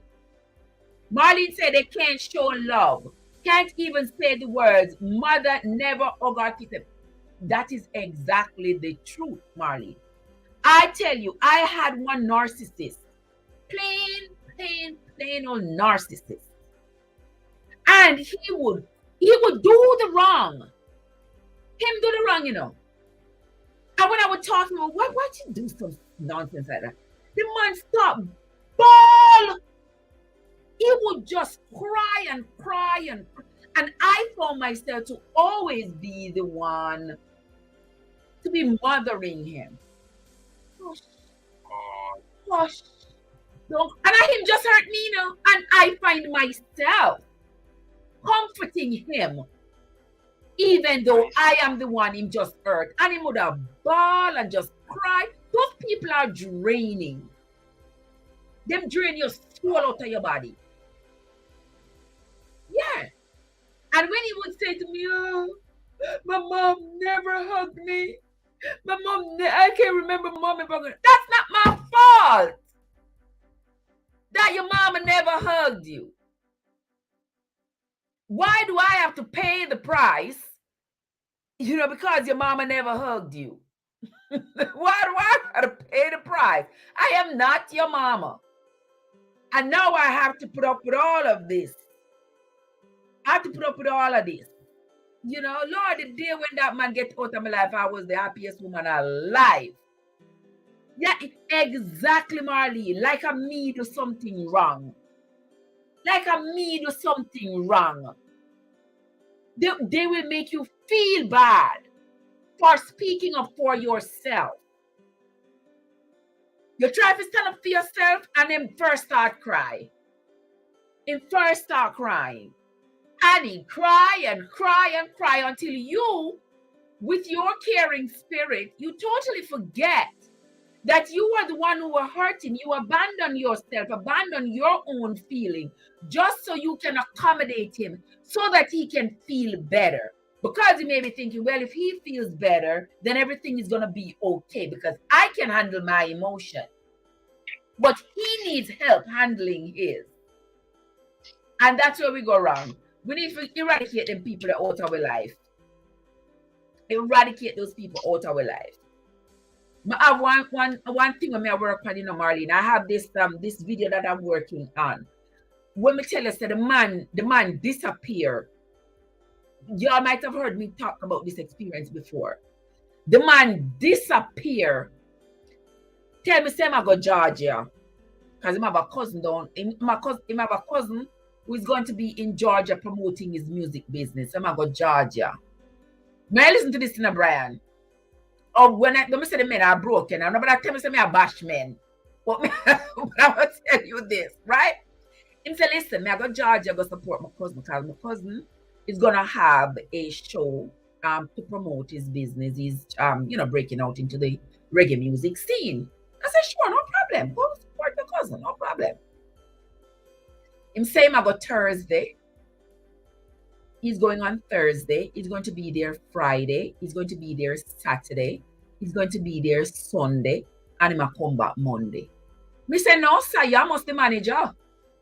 What kind of promotion that? 5 days. Y'all go support your cousin. Me say, no, sir. That cannot be right. The man ball is sick. The man put on a piece of ball in. I say, I'm a family. I'm a family that. Eh? You're going to tell me, say, you don't want me to support my family? Me say, if me never know better, you know, the man play with my mind. Me surrender. Me say, all right, go on. So, all right, go on. All right, go on. Him left the Thursday go work, and him tell me now come back Thursday night. Him drive go straight to Georgia. Went to where him go wherever him go. Thursday night around midnight-ish, him call me. When I answer the phone, him say, Trev, me good. Say, you're good? Say, yeah man, me good. Me reach Georgia and everything good, you know? Me good. So I say, so, all right. Hear him. Oh, your son, so. I saw it every time when me go support my family, you give me attitude. Oh, your son, so. You just call me and tell me say you reach Georgia. All things Chris, everything good. All right, enjoy your weekend. Goodbye.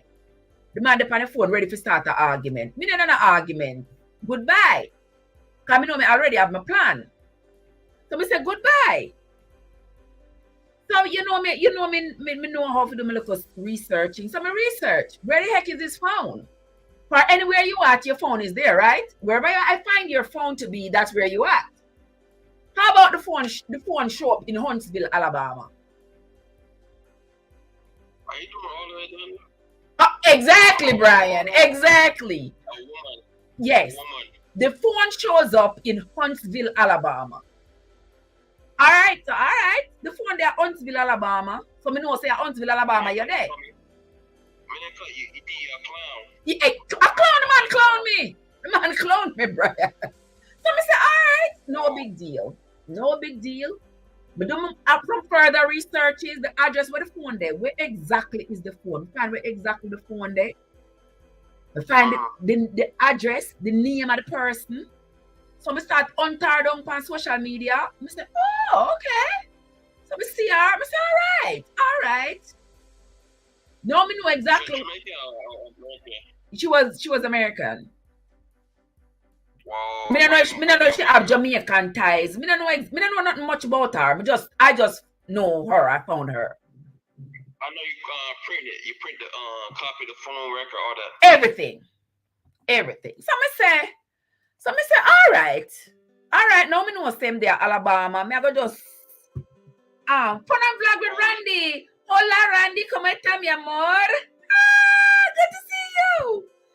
Hold on the brand. Marley says, how come so many of these men are around? Believe me, I don't think it is that so many of them are around.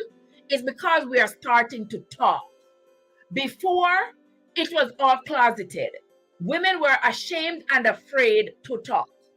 Now we're not afraid and ashamed anymore. So now we outing them. So now they're mad because them say we are bash them. I don't bash we have to talk the truth. Muy bien, mi amor. Good to see you.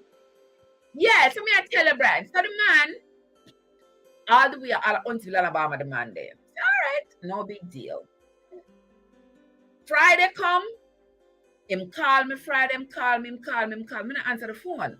Where you call me for? What me supposed to answer you and say? I got nothing to answer you about. Me not going to answer you about.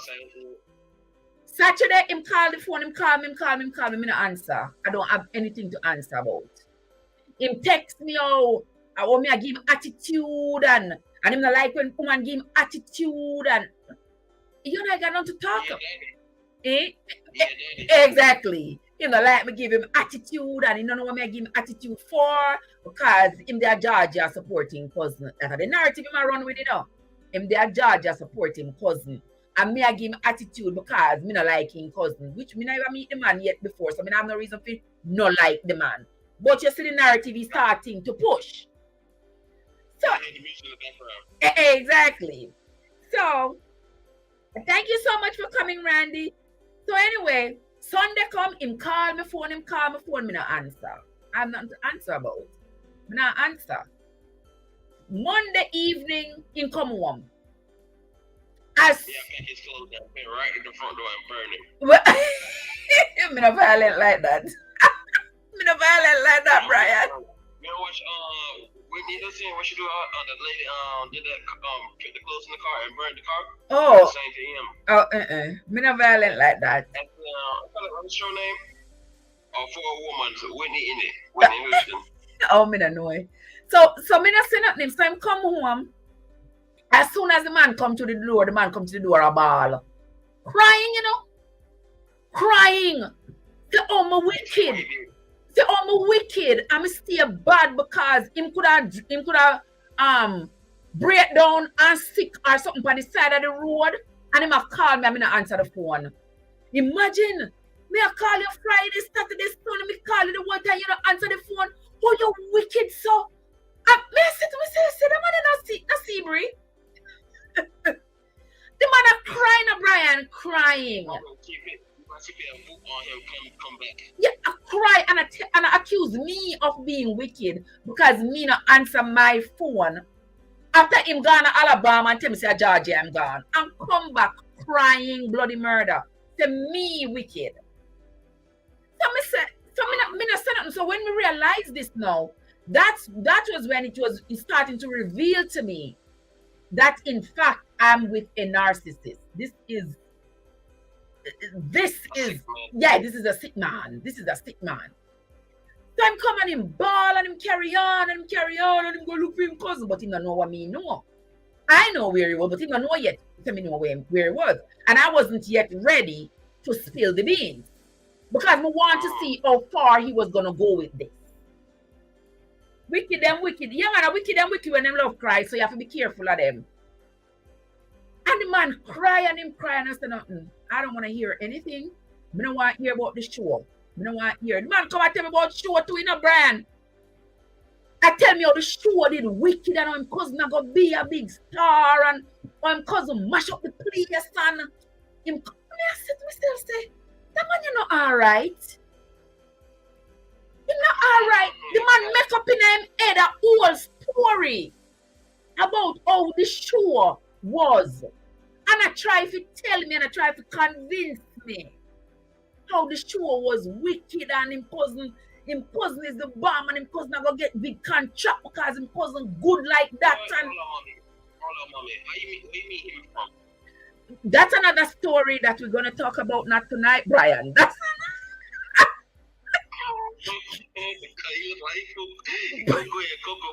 listen, Brian. That's why I tell you, us women are we. Me say, me know that always end up picking up. Eh? Yeah, kissing him? No kissing him. Oh,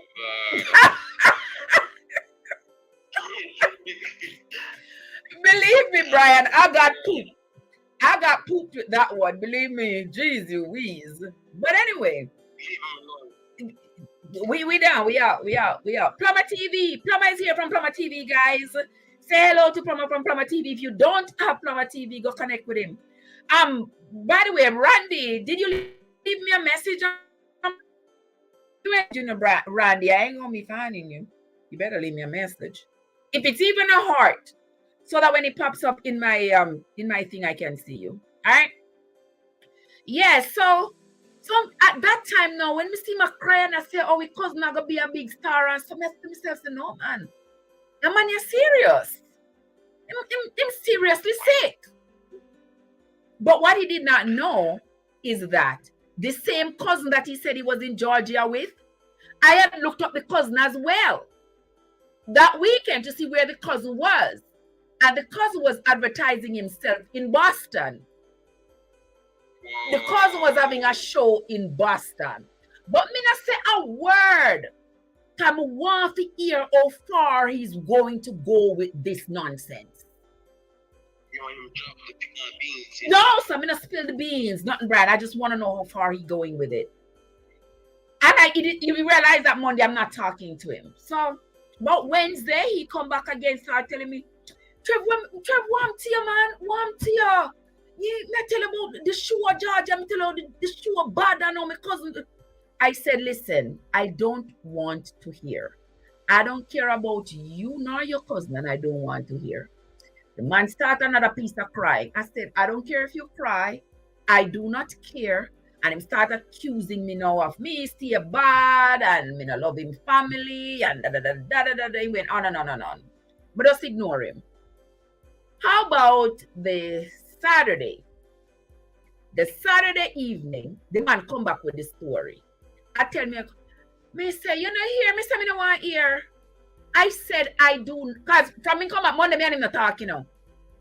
Me and him not talk. Because my head now, you know, my head chipping. Because me I realize now that I am with a very evil person. Because for you, yes, so me have to process it. That you are all the way in Alabama. And you tell me the other day at Georgia. Where you from? Jamaica. From Florida? Yeah. From Florida. Miami. And then I used to live in Miami. Oh really? That's good. Not that the man them wicked, they are damaged goods. That's true, Joseph. The man them are damaged goods. And when they done the talk about we damaged. We're not damaged. But I tell you, Brian, that the Saturday he come back with this story. I think it was either Saturday or the Sunday. He come back with the story and tell me how the show was nice and how his cousin not gonna be a big star and cousin get big contract and all of this stuff. I say I don't want to hear. I told you before, I do not want to hear because I do not care. The man get all mad now. I guess this is supposed to prove to me now that I am the one who is not being receptive to him and what he said. The man got all mad and him take the vacuum and him bring the vacuum in the wall. And him take off. What? Yeah, him bring the vacuum in the wall and him take off. Yeah. He left. You sure you take his medicine? He was not any medicine. The man just wicked. Him take off, gone. Gone, me know him gone, but him take off. I'm gone because him vex on him. And him a ball and a carry on and me no want to listen to him, man, because me no like him cousin and blah blah blah blah. But he still don't know what I know. The man gone. About 20 minutes later, me hear I had the garage door open. And me hear somebody says, the police, anybody home? Police? So me come out of the kitchen now, step out. Me see two police officers stand up there. So they call me by name. I said, they're looking for me. I said, so I'm like, looking for me, I'm here. What happened? But then police man come tell me, say, the car crashed with the man, because the speed where the man left with. But I thought the police were going to say, the car crashed and sitting wrong with the man or whatever. The police come to them and look for me. The man call 911 and tell the police them, say me threaten him. Whoa. Say me threaten him. So when the police, I said, so me say, no, man. I said to the police, no. I said, no. I'm sure the wall. Yeah, so I said to the police, no, man, my husband wouldn't do that. Me said, that sound too serious. He wouldn't do that. Me know him tell a lot of lies and stuff, but that sound too serious. He wouldn't do that. And the police said, yes, ma'am. That's why we are reported that you threatened him. The police said, do you have any weapons? Me not have no weapon. Which of you have a weapon? He does, but I don't. So he was like, oh, ma'am, did he threaten you? No, he did not threaten me. Did you all have a fight? No, we did not. So the police confused. Me confused, the police confused. So the police said, like, so what happened? So I said, well, he and I had a disagreement. There is a hole in the wall. The vacuum was still sitting under the hole. I said, sit there. He threw the vacuum in the wall. That's why the police wanted to know what happened. What happened before that? I said a lot of things happened before that. But me just want to know now why him would have telling us say me threaten him. Because I don't believe him said that. I don't believe that's what he said. And the police said yes. That is what he said. So the police called back to dispatch and said, is the caller still on the line? Dispatch said yes. The police said to him, sir, we are here with the suspect. Me are the suspect, you know. You say your wife threatened you, right? The man said yes. The police said to him, so when she threatened you, what did she say? And what weapon did she use? The man start bawl again. The man said, oh, officer, I don't want a problem, you know. I just want somebody to talk to her. Now, man, get the realization that I'm with a madman. The police said to him, sir, I am asking you again. You report that she threatened you, right? Him say yes. The police said, I'm asking you again, what did she say and what weapon did she use? And him said the same thing on a ball. I don't want a problem, officer. I just want somebody to talk to her. So the police said, all right, look like we're not, the police said, okay, look like we're not going to get anywhere. We're not going to get anywhere with this. So the police hung up. So the police told me to tell them exactly what was going on. So me have to tell the police them from when him gone to Georgia and how me look him up and find out, say, him there at Alabama, and me have to tell the police everything. So the police confused. So the police like, what? And me tell the police, say, that is it. Me, nobody not threaten nobody. Me not threaten him not threaten me. So me don't know how comes him go call the police and tell the police that me threaten him. So anyway, so the police decided that, the police said, okay then, they are going to leave. They said, we're going to leave. But when he comes back, if there's any problem, don't be afraid to call us. So we said, all right. So it's becoming more real to me now that I am dealing with a very, very conniving a very evil, a very cruel person to do something like that. So then, Brand, the police left. The man come back. Modest is in the place. Modest, what you doing? Bible study finished. When I can't get me on YouTube, I get me on Tictok. So anyway, I'm talk to my friend over here. So anyway, so Brad. So the man come back, but we don't know about yes, Modest, me know yesterday, me see you too. The man come back about 30 minutes later. And when he came back, as soon as he came through the door, the man come to the door a ball. Trev, you see what you make me have to do? No, and me make him call the police. You see what you make me have to do? What? Me make him have to call the police. How me? Eh? Nothing was going. He didn't have an accident. I thought when the police came, they were telling me an accident. Because remember, he and I didn't have any argument for the police to be called. So I was shocked when the police came. So I thought maybe he had an accident. That's why they were there. But they were there because he called them to say I threatened him. So when he sick man, a very sick man. So when he came back, he was crying and saying, "Oh, I'm wicked because look what I made him have to do." How did I make you have to do that? I didn't make you have to call the police. What happened? What did I do to you while you called the police? And he cry and him cry and him cry and him cry and him carry on. And I know he don't know that I knew that he was in Alabama, you know. Because I still haven't said a word. I still haven't said a word up until that point. So later on, I said to him, if this is how the relationship, he said, this is how the marriage going to end. Is this how it's going to end? That, you know, you and I are going to have a disagreement and somebody's going to call the police and tell a lie on the other person to send the other person to prison. Is this how? Because if you tell the police I'm threatening you, that's a very serious, threatening somebody is a very serious offense. Yeah. That has the potential to send me to prison. Exactly. That is very, very serious. So, you know, is this how it's going to end? Is this how you want it? The man still a cry and say, oh, but me I talk to you and you don't want to answer me. I don't know what you think. So you're talking to me, I don't want to answer. You don't know what I'm thinking. So your next best shot is to call the police after that. So I say, oh, you don't know what I was thinking. So I say, hear what I was thinking. I was thinking, oh, you tell me you was going to Georgia to support your cousin, but your cousin was in Boston. I said, I was thinking, how you tell me you was going to be there with your cousin for the 5 days, but you was in Alabama with Miss Dada. I told him the name, the address, the phone number, everything. He was shocked. He was shocked.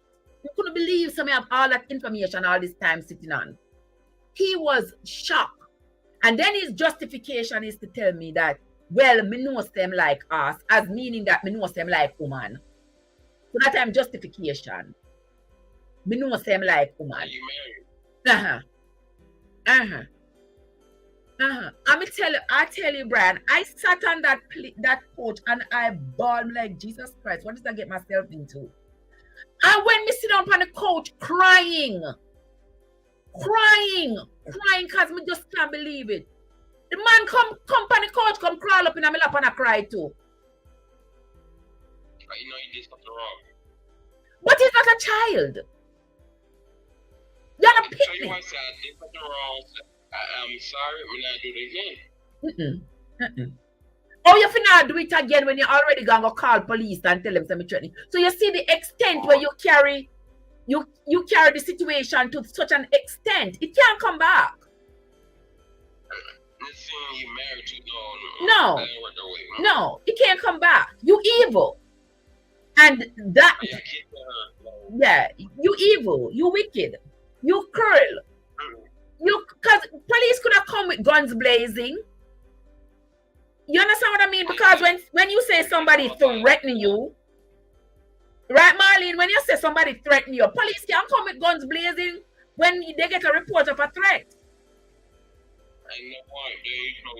They don't need, exactly.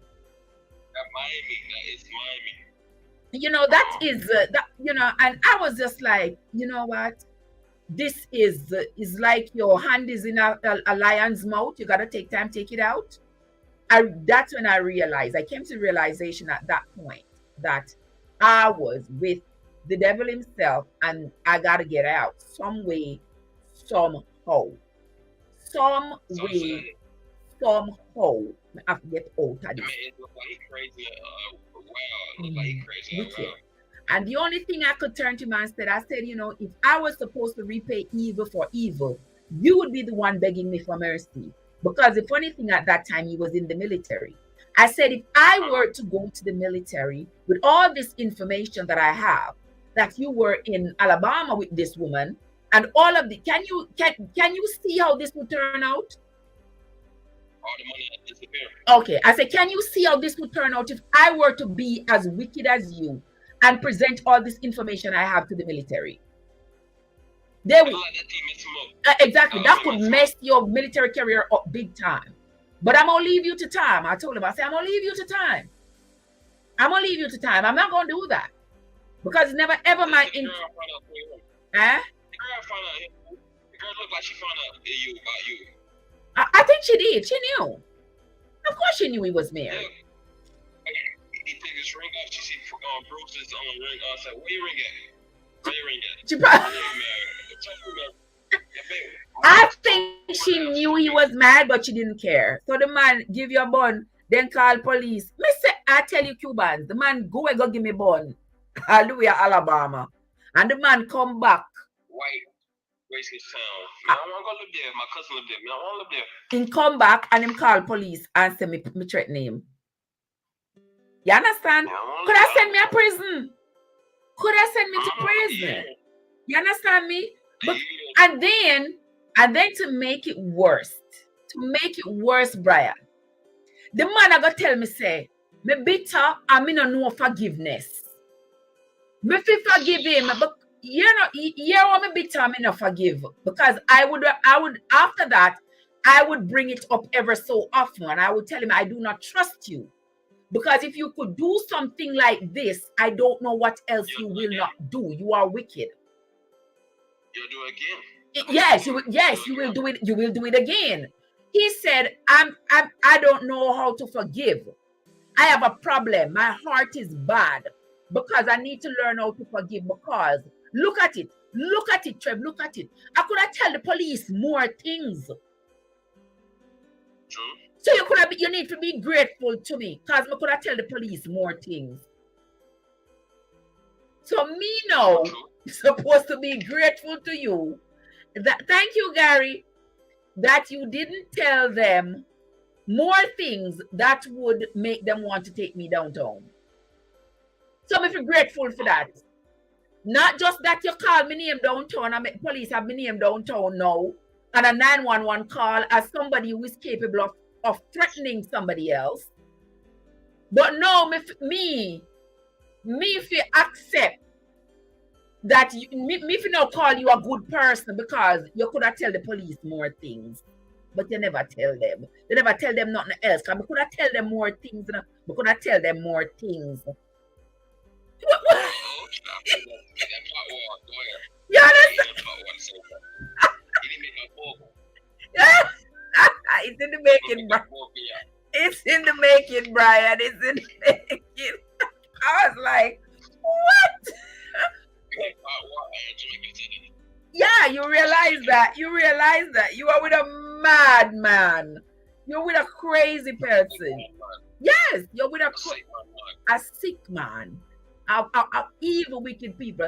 And then when you say these things that men do to you, men come out and they say that you're a bashman and, you know, me a man eater. I want to, man a man eater. There's nothing, no species on this earth I love more than I love a man. You understand me? You understand me? I love men. You understand me? Love a man's palms, a man's chest. Yes. Yes. Me love a man. Nothing on this earth gonna stop me from loving a man. But the men seem to think that me bash them all day long because me talk about my experiences. But me not bash them. Me talk about my experience because it's what I experience. Is that going to stop me from wanting a man? No. But I tread lightly. Me nah go just run up in on nobody. And red flags these days, me run away from. I can spot them 10 miles away. And when I see them, I'm Gone. Right, Marlene? What I say? You might say, Trev, how did you dodge that grenade? Because I that the man dash upon you. Me say the man dash a grenade upon me. Trust and believe me, that was a bit. But guess what? That wasn't the only grenade, but that was the first one that I bought me love bad man. Really and truly. Marlene said, me better love the man. Me if you love me better thank the man. Thank him for what? Thank him for what, Marlene? Me not have nothing to talk about the man before. But the only thing, wait, Brian. I am going to thank him. I am going to thank him, just not yet. You see when we get all of this in print and all of that, yeah. That's when me I go give thanks. Me I go give him thanks and say, if you never give me this experience, I wouldn't have this. Right, yard food? Bless up yourself. You better talk about me love bad man. I love bad man. I love strong men. I love men who are decisive and entertaining. I love a good strong man. There are very few these days. Because you meet them want something, you stay with them for a little while, you end up have kids by them either run with gone or them true colors start coming through, and then you have to just split. You have to just gone. I mean, us women, it is on us. We don't know what we are gonna do. I worry about what my grandchildren are going to do 30, 40, 50 years from now when my generation is gone. What my grandchildren are gonna do. Of course, me love your Cubans, but you're too young.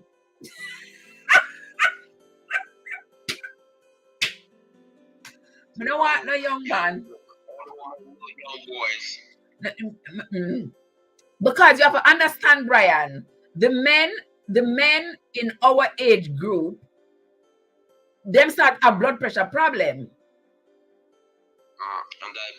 And diabetes and other ailments, and with that they have to take medication, and when them do that, them yeah, the rod of uncorrection. No. Yeah, so you cannot blame the older women if they want a younger man, because women want to be loved, want to feel loved, want to,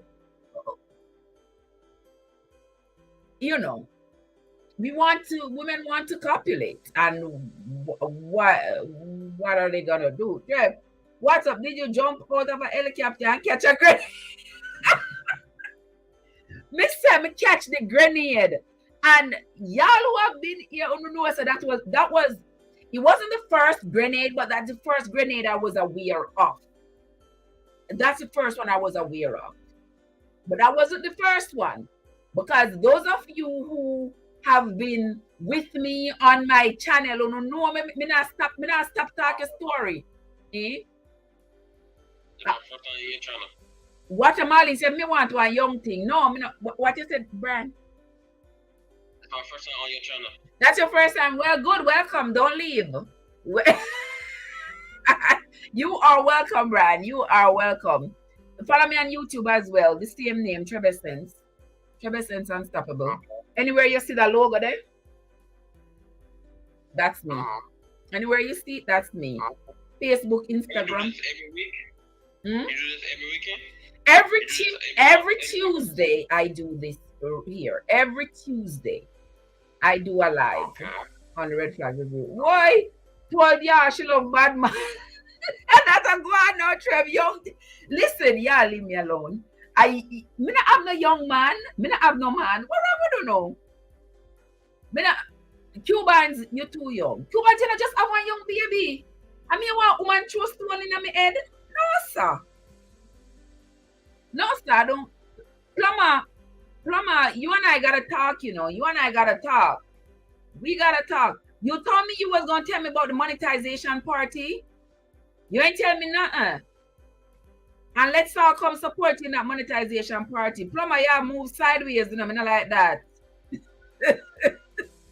Because me want to come drink some beer or something. You never drink beer and something at my monetization party. What's going on? Come on now. Yeah, we are gonna drink some beer, right? Some Red Stripe, some sorrel Red Stripe, and some Baileys. Right? And some any, yeah. But brand them know so me can't hold me liquor. Because anytime you have a party online, as soon as we take a drink of liquor, them know the time the party over. So me drink when the party is like 3-4 hours in, because we can't hold me liquor. Try be careful, young guys, make you cannot wear tall heel shoes.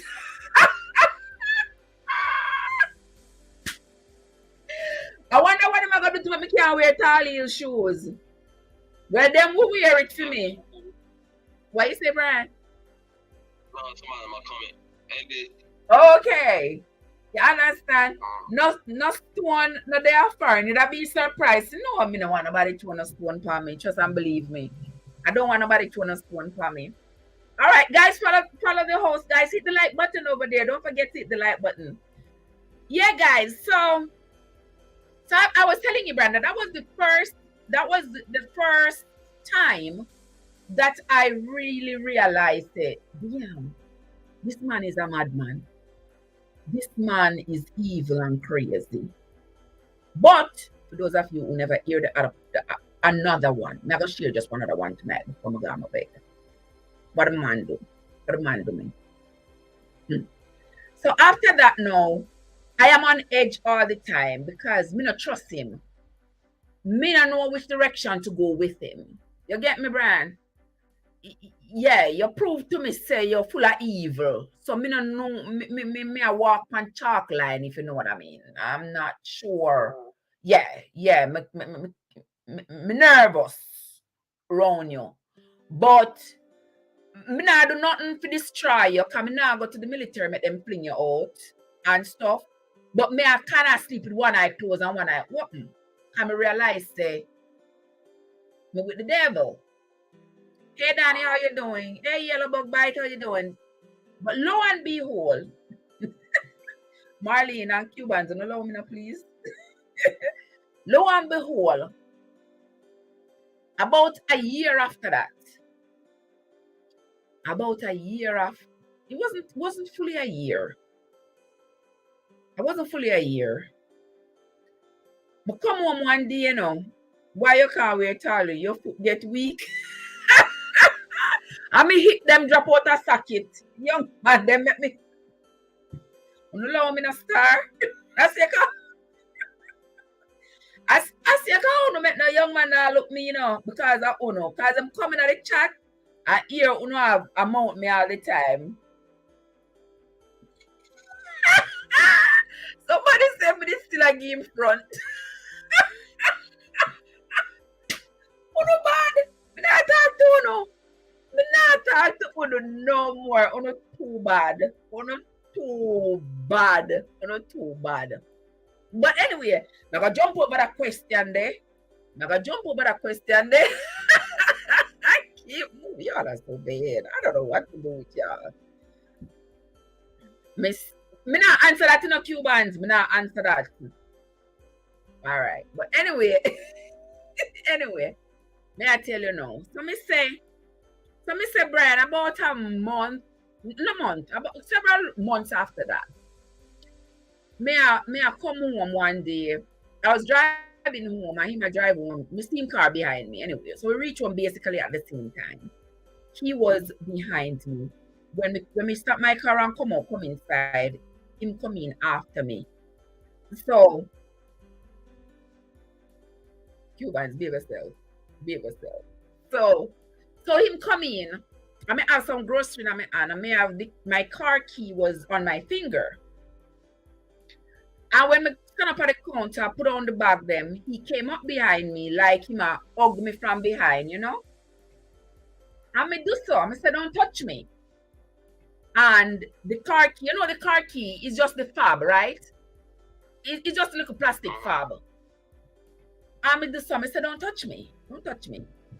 And the little fob, the little plastic fob sitting, catch him on his chest. Brian? Brian? The man said, why? You see how you're wicked? You see how you lick me in my chest? We said, what? What? You see how you lick me in my chest? You see how you bawl? Start bawling. I'm licking my chest.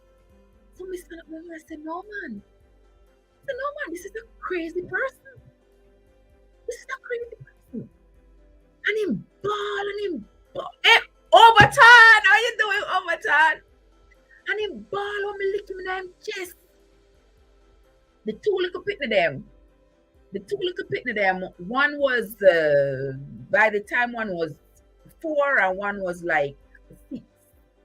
And they were sitting there and they was just looking. And him a Brian a carry on. What? You see, why am I trying to do now? I try to play upon the pitney them mind. To say, me lick him. Me violent. Cause me lick him. So the pitney them now are supposed to be his witness. And I stand up and I watch him and him carry on. And then he left. Him go up the stairs. Me not say a word. Finish cooking. So I finish cooking, him come back down the stairs and him come and him sit down and him eat the food. Him eat the food and him don't say nothing to me and I don't say nothing to him. You be careful, take your age group. These young boys make you do all dopey flick. Yes, walking pupalik.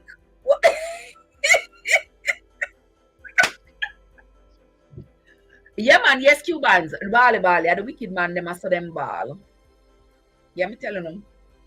So when we finish cooking, him come down and him eat the food. And me not say a word to him. He not say a word to me. Him eat the food, him put the dish in the sink, and him turn back up the staircase. Me not say nothing to him. After the kids gone to bed, I go up, I say to him, I say, see what you do this evening, you know. I say, I just want to make you know, I see what you do. I saw what you did. You're trying to corrupt the kids' mind into believing that me fight you, or me beat you up, or something. You see how you carry on the little key fob, catching in your chest, and look how you carry on and say me fight you, me beat you up. Yes, I'm a fight you, I'm a beat you up, the little key fob touching in your chest.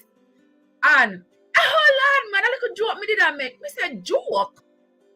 That's not a joke. Because if somebody were to come right now and say to the children, have you ever seen mommy hit daddy? What you think the kids gonna say? Yes. They're gonna say yes, because they're going to remember this event. They were 3 and 6. They're very impressionable.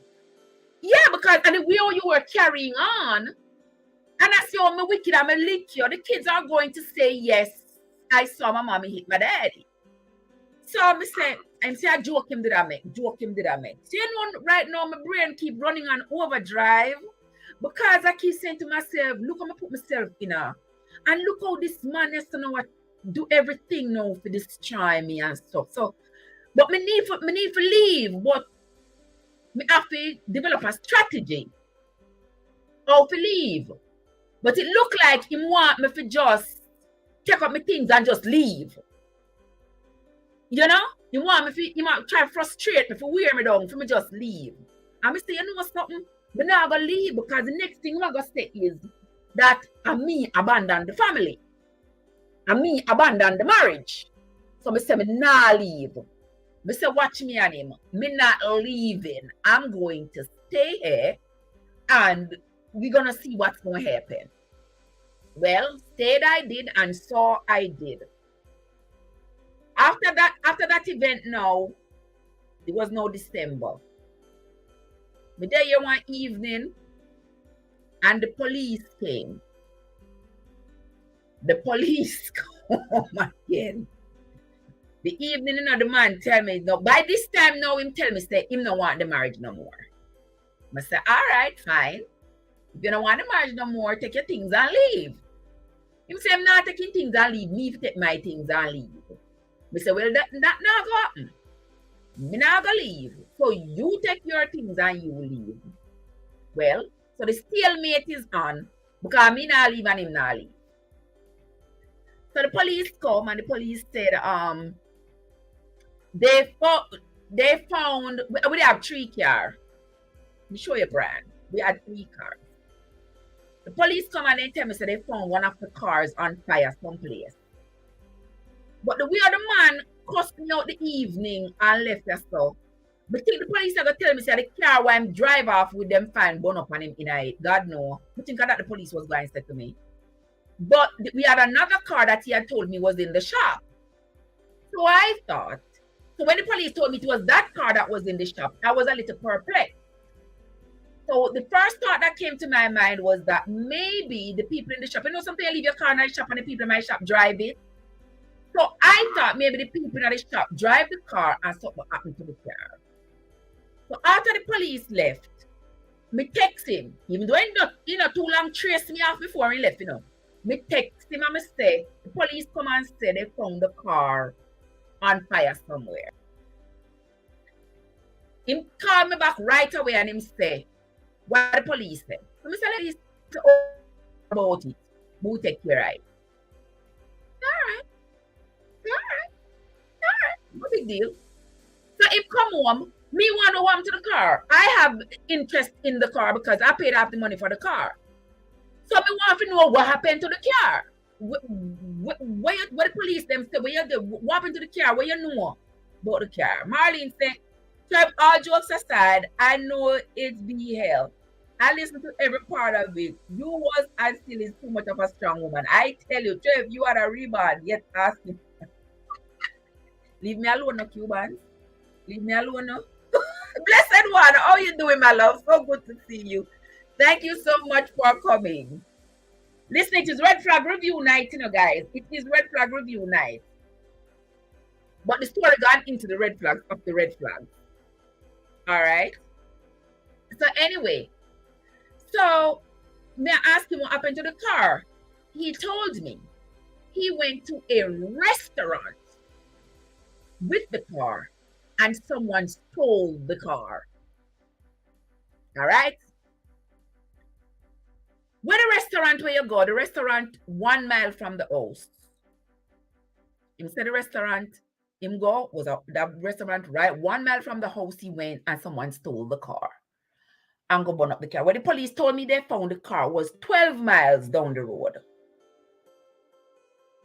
So me confused because my car is in the garage. One car is supposed to be in the shop. And you drive from here, driving one other car, right? The car that is supposed to be in the shop, turn up, burn up. And you're telling me now that you drove it to the restaurant. But you come back driving the other car. So something not right. You get all right? So something not right. So we need an explanation so that whenever I repeat, I said whenever I repeat this nonsense, I want it to make sense to me first before I repeat it. You said the Hyundai was in the shop. You left here driving the Audi. You come back driving the Audi. But you're telling me, said the Hyundai, you drive it to a restaurant and somebody thief it? So something not right. So the restaurant is 1 mile from the house. And where the car was found is 12 miles down the road. How did you get back from the restaurant to where the car was? Because you come back here driving the Audi. Me not get it. Yes, Cubans, you is a red flag. Number one, you're young. You just have a young baby. Me not take up no problem for myself. Yes, me not take no problem for myself. You want 40 or 50? Eh? So you want a big man, 30 or 40? Me don't want a big man, a 50-year-old. 50-year-old man, them cucumber soft. Me don't know that. Allow me. Allow me, not start. Jesus. We don't always a try find man give me what I'm to do. I don't want no man. You want a 40-year-old? What a what? A 40-year-old man. Yeah, 40-year-old man might still ripe. Right, Cubans, but Cubans, you're too young. 33, might be 33. Cubans. You got me on the internet. Y'all got me on the internet talking out of character. Y'all gotta leave me alone, man. Y'all gotta leave me alone. So anyway, Brad.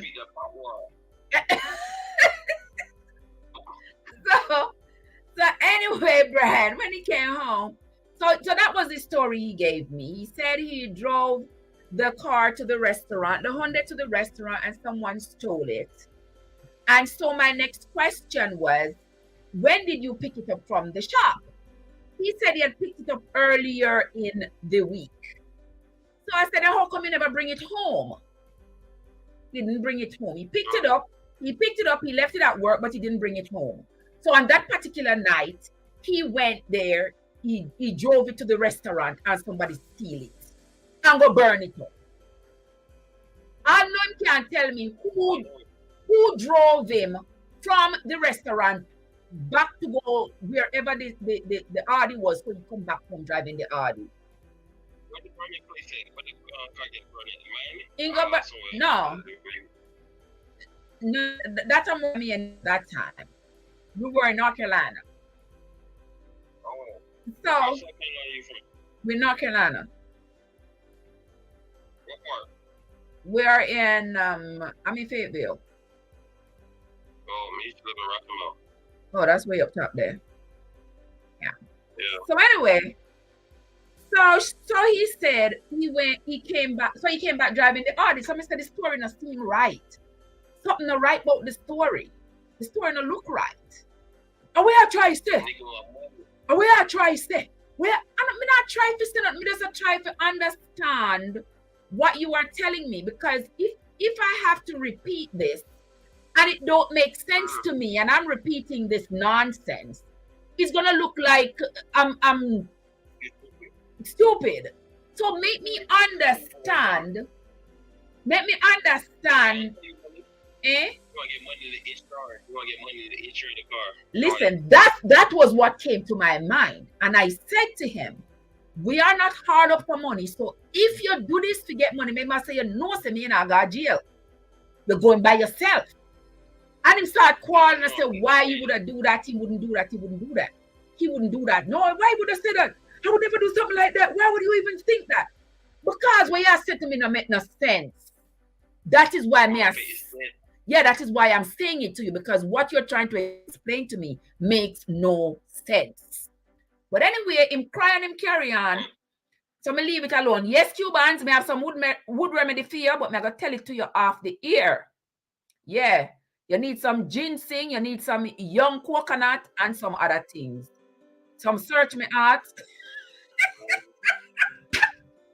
Leave me alone, Cubans. But anyway, yeah, so I'm confused. He can't give me no answer. So I decided to leave it alone. I said, let me just leave it alone. Then one day he come to me and said, huh? You the only child your mama have? Why he cry a lot?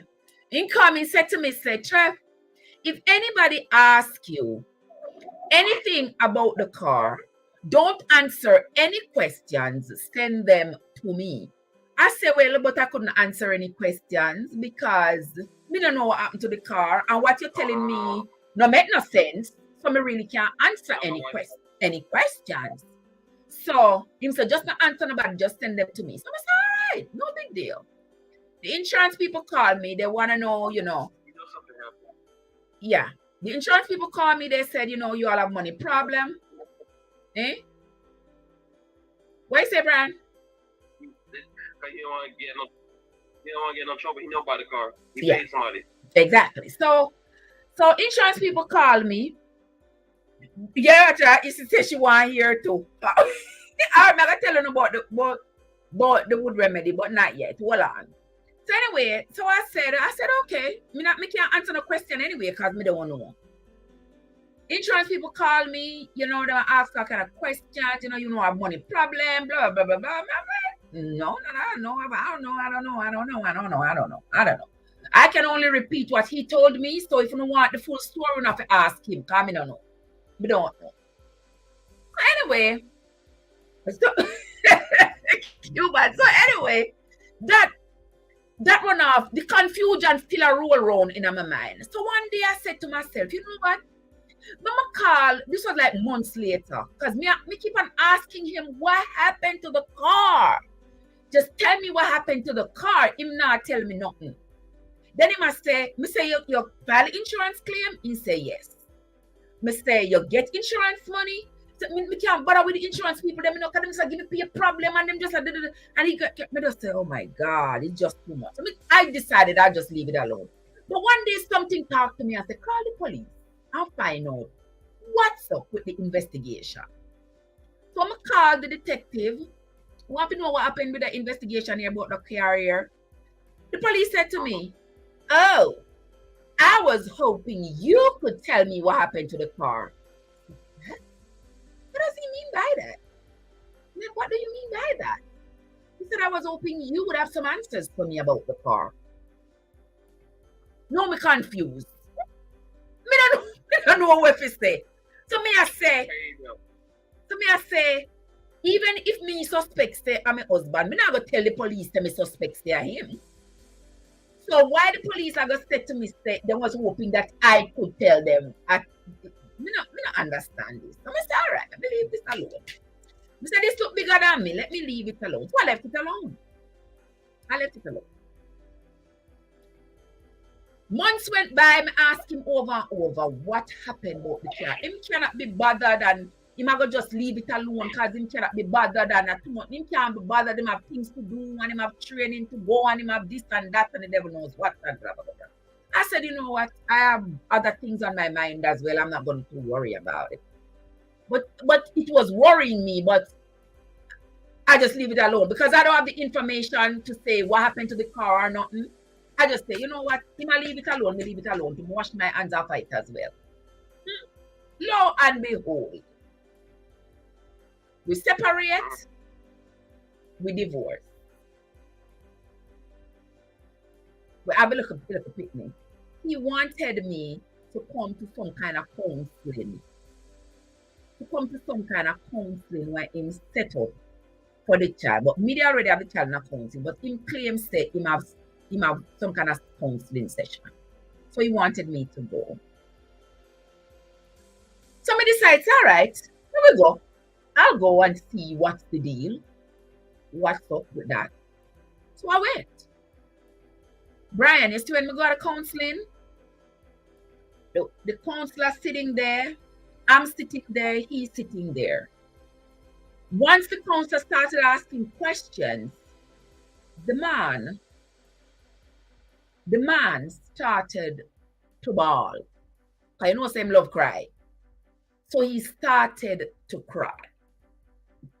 Tell the counselor that she mustn't listen to nothing I have to say because I'm the wickedest person ever meet on the face of the earth.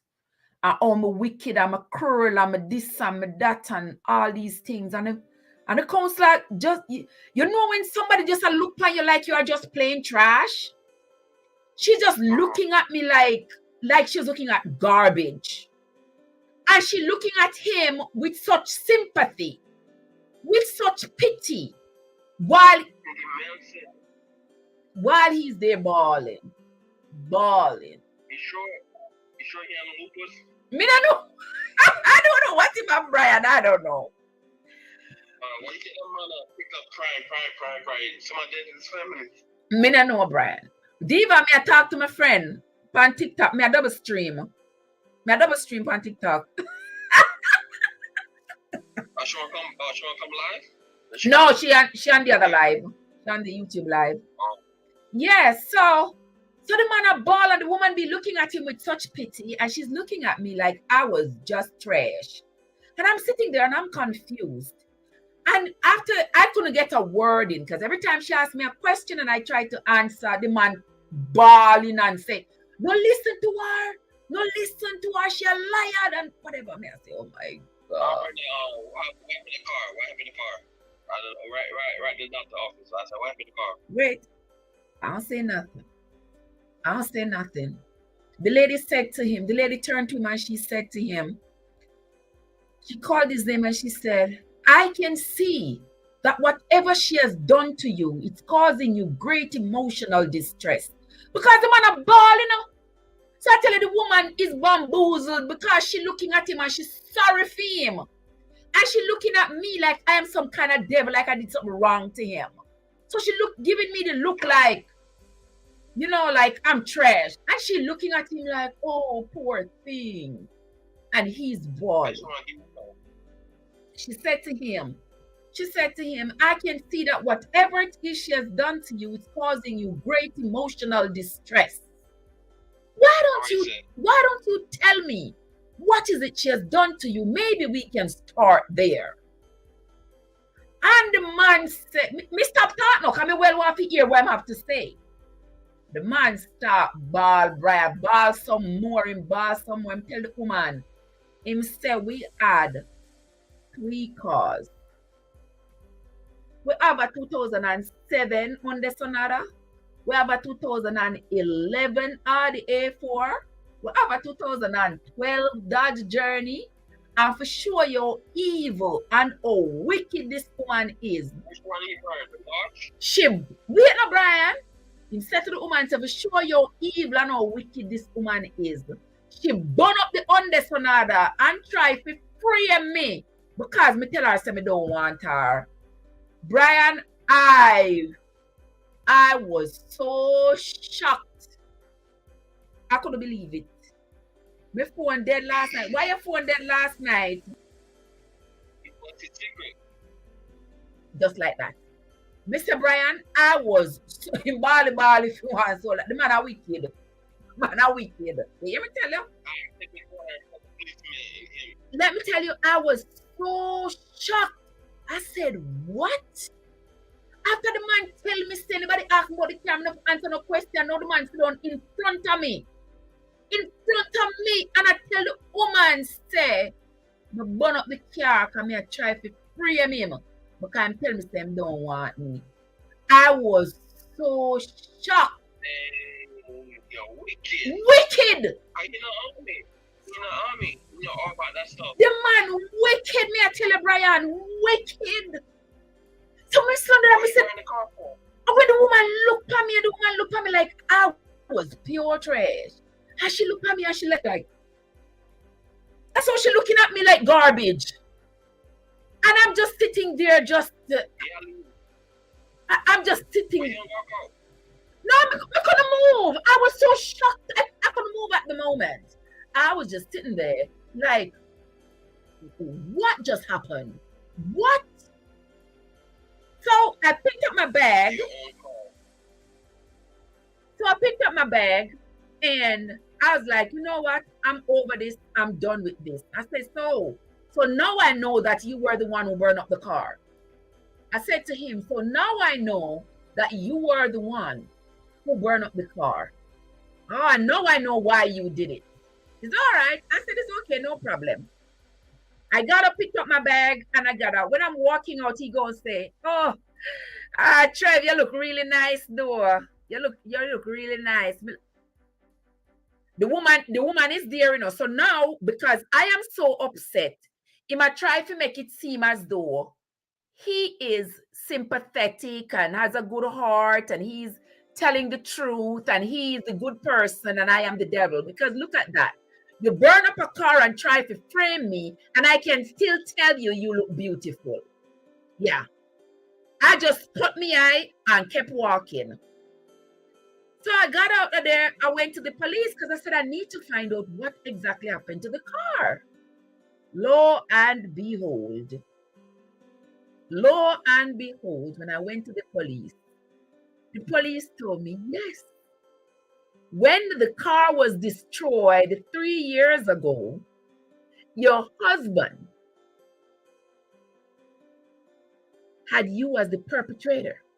He said you went up the car because you are trying to frame him because he said he don't want you no more. I said, what? The police said yes. But we caught him on that lie because when we came to the house to report that we had found the car, we spoke to you. So we told him there is no way you could have been at home and been where the car was at the same time. So wait. So he had 2 more choices. They say you can give us another lead, to follow, or you can just have this investigation closed. Why, Brian? In North Carolina, if you have a property and you destroy it, no police now arrest you. Them now come after you. If you own it, his was the only name on that car. So he owned the car outright and the car was paid for. So there was no bank lien on the car, nothing. So the police is not going to come after you. If them suspects say you burn it up or you burn it up, them not arrest you. So, yeah, so he got away with it. The only thing that would have gotten him was the insurance if they had paid him the money. But they didn't pay him the money. They did not pay. He is a wicked creature. That's what I say. A wicked individual. You understand?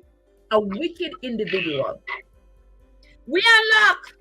Diva, you have to come fully charged up. Me don't know why Diva keep coming into the chat not fully charged up. 3 years ago, there in Trevor, so long.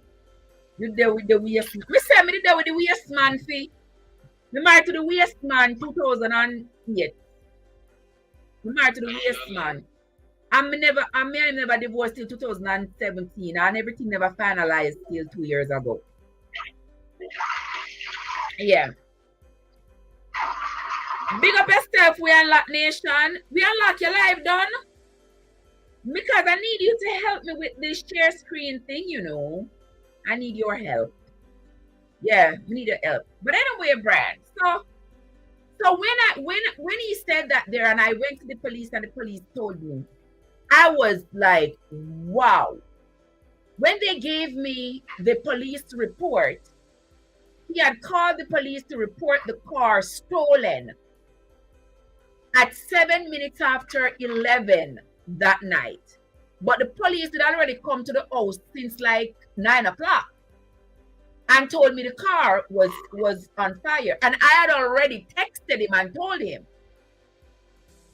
So he didn't know when he called the police, tell the police, he already knows that the police come at the house.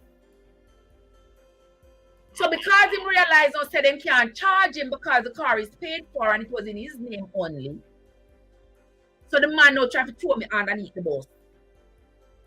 Try to say me burn up the car. And when you say a story like that, people want to believe because people think that every woman who a man left, the woman is hateful and she bitter and she want to destroy him and she will go let you understand what I mean? Because that is the narrative that's being pushed.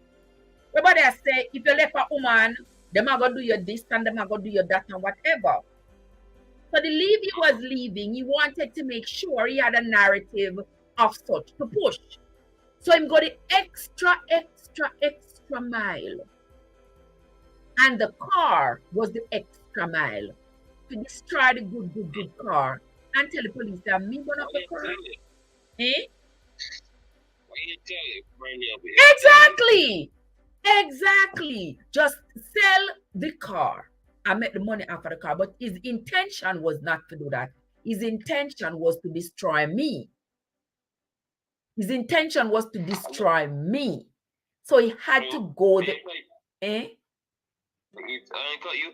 And my auntie know a guy, and this lady used to work with my auntie. And the man, his married wife. And next thing, the two kids come home at college, see the mom body cut up 12 times. Ooh. Rape her in Fort Lauderdale, rape her. He used to work in the mail market. And guess what? They wiped them out in jail, beat their mom. She said, what happened to your eye? Co-worker, he said, she fell down the stairs. She said, no, your husband beat you. She said, no, don't tell the boss. And the boss said, go report it. She said, no, he beat me more. Okay, oh, poor thing. Yes, blessed. I've been to hell and back, sister. Believe me. So when you see me tell you, me not entertaining any man, you must know. Go ahead, Brian. May I hear you? And she found and the boss said, turn the news on. They see her in the red, in the body bag in the red thing in the apartment. 12 times cut it up, rape her, and put it on his clothes. And she bailed him out of jail. She bring him in jail and she bailed him out. And she don't know he had a record. Oh, she called the police on him and then she turned around and go bail him. Yeah, wrong move. Wrong move, guys. When you call the police, stick to it. Stick to it. Her mom called her said, she need to do Sunday because she ride buses. The kids pick the kids up at Sunday class. And mom said you need to do this. And the mama called her. She ran over there. She see her daughter cut up 12 times. And the man ran all the way to Miami, washed the blood out at his mama's house. Oh my gosh. All the police been looking for him. Pre-lady, got 2 kids in college, our daughter and son, Friends College. Oh, that is so cruel. And my auntie said when her eye opened up, they on her shoulder casket, her body cut, her eye opened. And she shot, and she did. Oh my gosh. Yeah, believe me. There are some cruel, evil men roaming around. And when I stop paying people mind when they talk about, oh, Trev, you like to bash men. No, I don't like to bash men. I do not like to bash men. I speak my truth. And I know I have... My auntie went to go see me on the court. Said, why you did it? And he laughed. Yes, I kill her. She want to go back to work. She's dead. I know I'm gonna kill her more. Oh my gosh. I licked the blood and spit in her face. She dead. Yeah, he said, and the judge said, stop that. Stop saying that. He said, no. You care, I don't care. You lock me up or give me a chair. Evil. Evil. Yeah. Plain unadulterated evil people those are. And the mama talking said, he even a kid. He used to, he did that daddy too. He want kids daddy to sleep. My. The only child. Something wrong with them. Marlene said no man like him a giant party. Mr. Marlene, giant party. Me go New York go party. Me go Georgia go party. Me go Miami go party. Me say party. When him finally. You understand me? And on top of that, after the police informed me that that's what he did about the car, I was able to receive, it was close to a dozen. I think it was maybe 10 or so. I'm going to call it a dozen. A dozen is an easier number of times that while we were living together, the man been calling the police repeatedly and tell the police some little foolishness like, oh, my wife and I had a verbal altercation. Somebody can call police, tell police that the foolishness? No. Right. So I call the police a couple of times and tell them me and him have verbal altercation. But you know, each time you call the police make a log. Right. So if you don't have if you don't have any information to provide to the police not gonna investigate something if you just say me and my wife have a verbal altercation. So what I think he was doing was making sure he had a slew of police reports. You get me? So while we were married, he was calling the police over and over and over and having these police reports. having these police filings to say that he had called the police about me several times. So when the police come out, I was like, but the thing is, our relationship wasn't like a violent relationship. So he must have had something going on in his mind. He had intentions to do something. Because who called the police and tell the police that's foolishness? Oh, me and my wife have a verbal altercation. All of them, the police put under the bottom, unfounded. Where it said the disposition of this report, the police put circle unfounded. Because him not give no information about the altercation. Just that me and him have a verbal altercation. He like our police. He like our... mama boy. I call him mama. No, I just wicked. That is wickedness. Mama boy. Yeah, that is wickedness. Because by him calling the police and making all those reports, I think he had some plans for the future, where he was going to draw on those police reports and say, you know, see, I have called the police on her 12 times, and because I am a man, the police ignore me. That's what I think he was planning on saying. So I don't know if he was... Yes, I don't know if he was planning to get rid of me and then to claim that I fight him, that I was violent with him or something. And he's going to say, well, I called the police several times about her, and the police ignore me because they think that I'm a man, so I'm not supposed to be calling the police. Maybe that's why they ignore me. Right, they must say, man up. That's why them ignore me. But see, there's some evidence here. I call the police all the time about her, and them don't do anything about her. So I was defending myself. That's why I do whatever I do to her. I think that's exactly what's going to happen. But sorry for Uno when I'm going back, I work full time. Not 3 to 1 job this time. Refocusing 2 jobs, back on my grind. Someone said I was really glowing today. But yeah, now, a different place to you? No, but I don't care. I don't look to see where he at, you know. That persons are just... You say you went to see her in Georgia. You didn't go by her?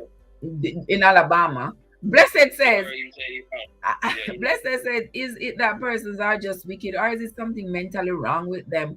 Why they do these awful things? You know, Blessed, you have to have some kind of mental problem to do something like that and to think that it is okay. Because normal people don't go around trying to destroy the lives of other people. No, sir. True. So normal people don't do stuff like that. Normal people attack problems, not people. You know, we have a problem, you and I have a problem. If we say something you don't like it, it's a Trev, you know you say such and such, I'm gonna like it.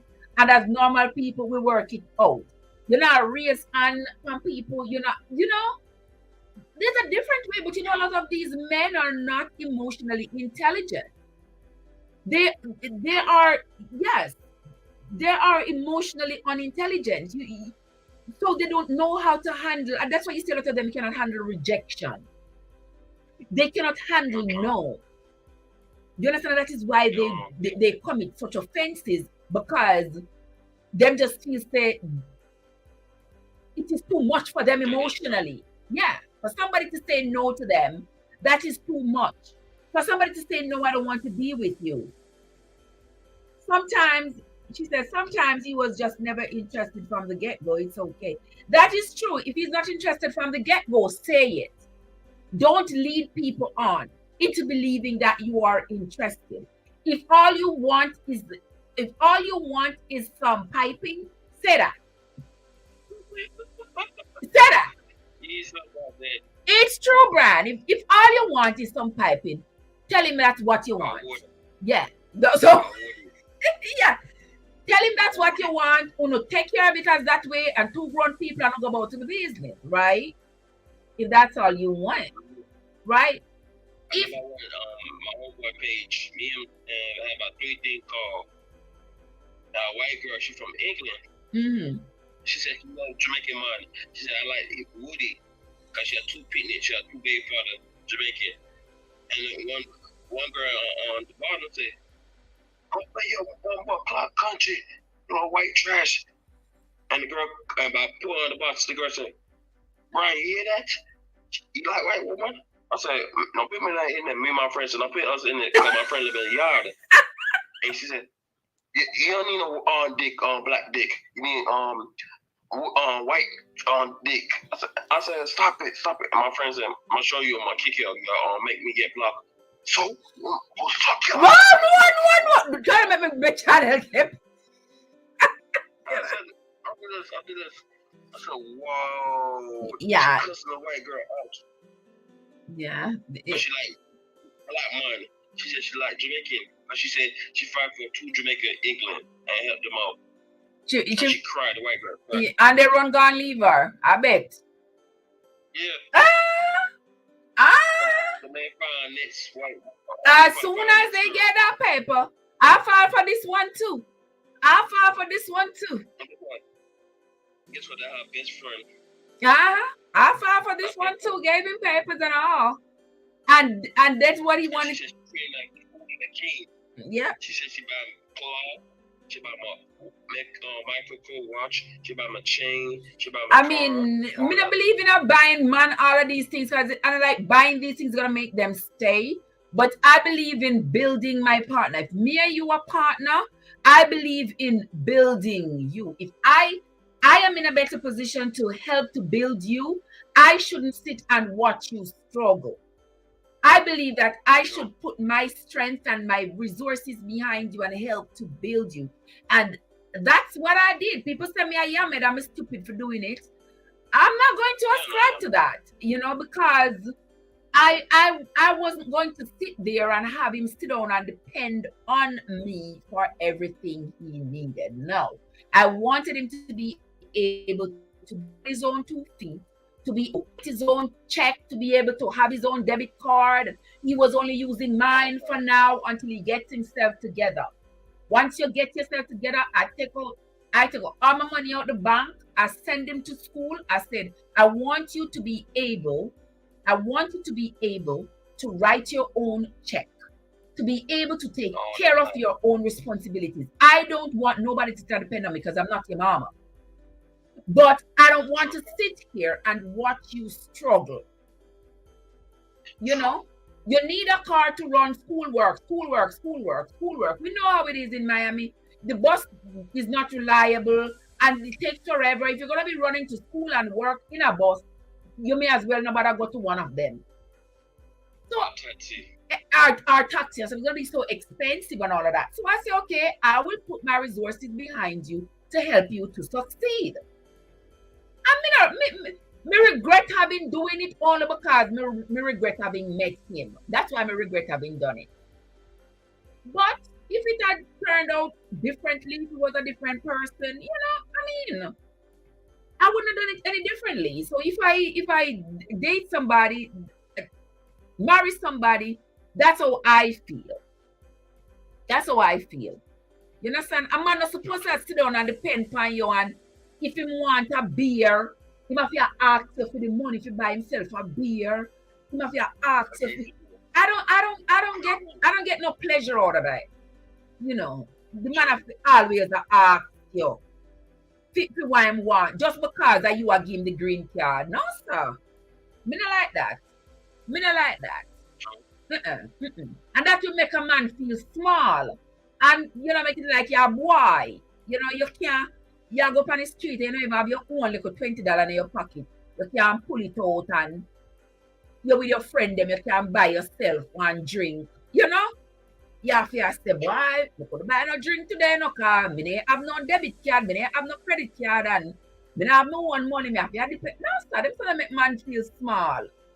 And that my intention in this life make anybody feel inferior or feel small.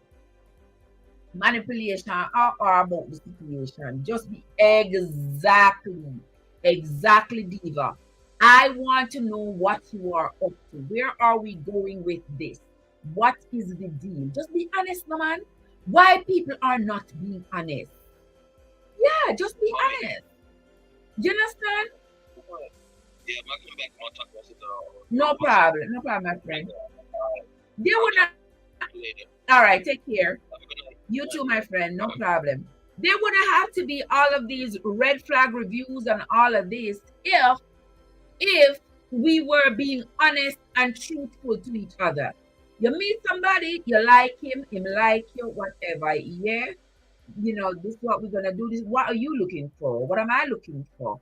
This is what we are both looking for. Make we do this that way, yeah, because of that. You understand? Exactly, blessed one. We love with each other, we build each other. Exactly, that's what I believe. We are supposed to build each other up. Yeah. So at the same time, when I am thinking about building you up, you're not supposed to think about bringing me down. And that's what people don't understand. And when we see a lot of people come on the internet and a cuss woman and a talk about, say, the woman, them pick up the man, them, I want the man, them to turn boy, I want the man, them to do this, I want the man, them to do no. No, every woman pick up man and want them to turn boy or whatever. You understand? Because me can't speak for myself. I'm not going to take on nobody bad blessing. Me not take it on. Me not, there we go. But if not, let me know. Exactly, Diva. Let me know. Tell me exactly what time of day it is. Listen, Trev, this is what I want. I do not want a relationship. This is what I want. This is what I desire from you, from this relationship. All right? And we come to an agreement. So there is transparency and there is honesty. And we both know what time of day it is. But don't come and then you are going to convince the other person, say you want the relationship, and you know that by you saying you want the relationship and they saying they want the relationship, there's going to have to be a lot of sacrifices. They're going to sacrifice and they're going to put into the relationship to have the relationship grow. And while they are putting in, you are taking out. You are taking out for yourself. You understand? That is those things I find to be absolutely cruel. Absolutely. And then when people find out, no, that's what you did, that you were using them, people will get off their rockers. People will go crazy. People will do stuff that even they themselves are shocked to find out that they did. You understand? In the heat of the moment, in that moment of anger, when somebody finds out that they were being used, you'd be surprised to know that they could commit some of the most heinous crimes that even they themselves may not believe that they committed. Diva said, there we go. But if not, let me know. I use it exactly. Issues will or may arise, but don't do wicked things to each other. Exactly, blessed. That's what I say. You don't have to be wicked to me. You don't have to be cruel. You don't have to do everything to try to send me to jail, try to send me to prison. You don't have to make up stories to that effect. You don't have to do that. Let it go naturally. Let it flow naturally. Let me see who that's somebody here. You understand? Hey, what's up? You understand? Marlene said no involved. Hey, what are you doing? I am Whitney Houston. Babe, hold on, Whitney. Hold on, Mr. Whitney. Hold on there. I will give you Diva, behave yourself. I will give you even on the last day you are leave.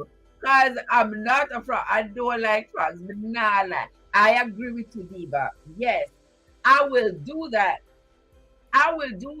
And then we can move right along. I am Whitney gone. All right. You understand? You understand? As long as we are not going to be destroying each other, the destruction of each other, we cannot take it. You understand? That shouldn't be at the end of a relationship. You shouldn't go out of your way to try to destroy the other person. No, sir. You shouldn't do that.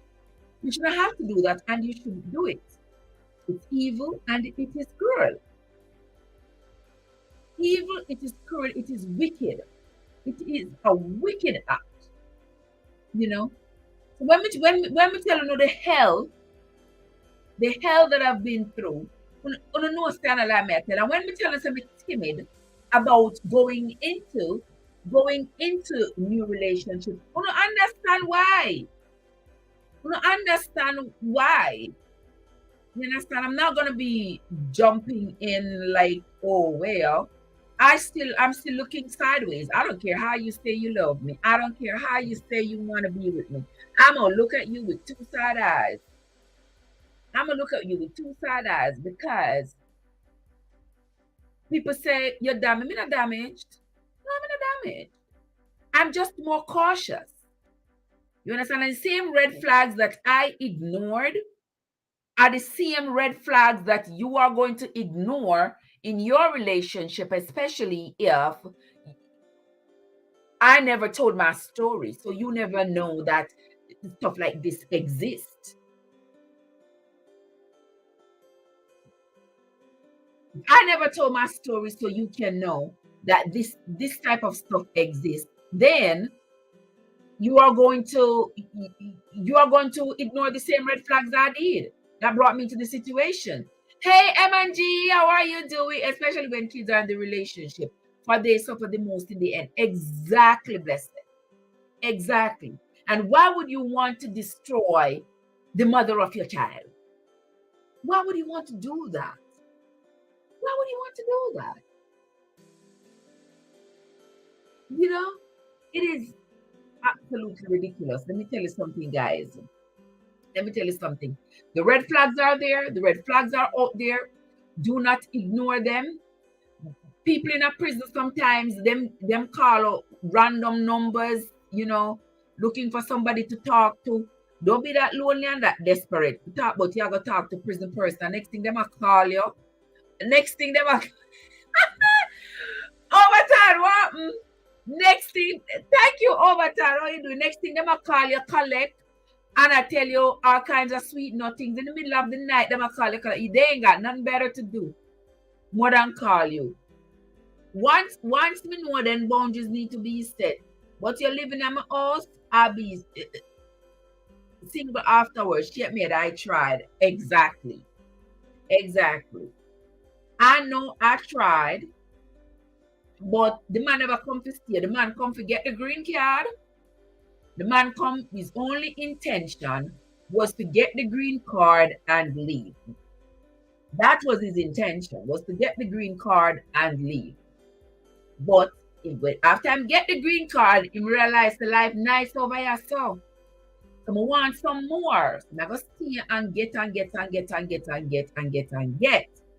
when him get now, and him get everything what I'm thinking want, him say, yeah, time for me splurt right now. But guess what? Everybody asks me. Honey, what? How you doing? But now it's time for me splurt. Come, me get the green card. She send me to school. Me get everything I want. But guess what now? Now that me need to leave, everybody gonna ask me, say, then my youth, she send you to school. She do all of that for you, and y'all leave. What she do? She must do something wrong, man. She must do something wrong. M&G, you know, so me not pay no man to eat the piece of sugar cane do. I mean, no, say me watch you now. You better hit the like button. You understand? You talk about the piece of sugar cane where you know say me want. Me I go to the store go buy some sugar cane at the can. Diva say me have nobody if you put on nobody, no money if you put on nobody's book. Exactly. That's what they call you for out of prison. Hey, Dammy. You understand? Him have him plan. Yes, Marlene. He may have him plan long time. So after him get the green card and me send him to school and him get the nursing license and all of that, he realized that damn, I can get some more out of her. I try to suck I'm gonna suck the life out of her, literally and figuratively. Yeah. I'm gonna suck the life out of her. So I'm trying to do everything to make sure that him get everything. You understand? Make sure him get everything out of the relationship. And then when him ready to leave the relationship now, he might look for a reason. He might look for a reason. Because people are gonna ask. People are gonna ask, because a lot of people knew that when I got with him, he had absolutely nothing. So a lot of people knew that he was homeless, he didn't have anything. So a lot of people are gonna ask, so what did she do? She sent you to school, she can't be that bad. Because me not the woman I spend them own money, send a man to school, so she can't be that bad. She send you to school, she get a green card, she do all of this. What she do? What she do? That was so bad. So I have to create something. And of all the things the man could have think of doing, the man said, fighting, we beat him up, and the man burn up the car and said, we burn up the car and try to frame him. Overton. Hello. What happened? Where they work? What are you doing? I'm glad we see you. I'm glad we see you, man. What a Grant in roll up in the house. Grant, me don't call your first name because your first name is an indication of my past pain. So me don't call your first name. But anyway, that's what I the overtime. Them say women need to be more very careful when choosing. Listen. I don't think we need to. We need to be careful when picking partners. But let me tell you something. None of us can foretell what a partner is going to do. None of us can foretell. So if you say to me, Trev, you need to pick better partners. What makes a better partner? So I mean, if it's doing one now, I mean, if you start reading minds, is that what it is, Overton? But if you start to pick partner now, so we can't read them mind, would that be a better partner, the one who can't read in mind? Exactly. You can't tell. So you enter. You cannot tell. You could be with the person for years, you still cannot tell. Because what the person wants to hide from you, they will go length to hide it from you. They will hide it from you. They will hide it from you. So with the person for 10, 15 years, there's still something that you don't know. You don't know. You don't know. And that means say what make a perfect relationship. That means that's going to be a conversation for another time. Because if we start going at that now, the live now go done. Because the live not gonna be finished. All right, Lord of mercy. Never remember the button. Let me go and click it. Yes, go and click the button, guys. Click the button. Click the button. Me, I tell you something. Myself, we click the button and don't tell me nothing. But Cindy is in the place. Cindy, make me almost forget your name. Cindy is my unstoppable sister. How are you doing, Cindy? Welcome into the live. Thank you so much, Cindy, for coming. But all I watch my high school crush. I already told him I'm gonna take time to process these papers, but he gotta pay to build his own pavement. Holler. You know, that was something I told myself that I would never do. And look how me get trapped. I had told myself that I would never fall for nobody because them too ungrateful. Yeah, me said them too ungrateful. So that's what I had said. But me end up falling on the trap. The thing is the way it comes. The way it comes, you never prepare for it. I never expect it. Yes. It would not be that. Exactly. It would not be that I meet him on the street. It would not be that I go to Jamaica, meet him and bring him up. That would never happen. So, yeah. So that was designed. That's why from ever since from my story, I think it was already pre-planned. Oh, yes. Oh, yes. Yes. Yes, it was pre-planned because them know say me have a staff out and the sister knows that once she called me and she start crying and tell me and I beg me for help, there's no way I was going to turn my back on her. Yeah, she knows that me never ever turn my back on her. I would never turn my back on her. So that's what she used. Bad that don't miss the button. Yes, tell them don't miss the button. Tell them don't miss the button, Diva. What I mean by me speaker low? my first time.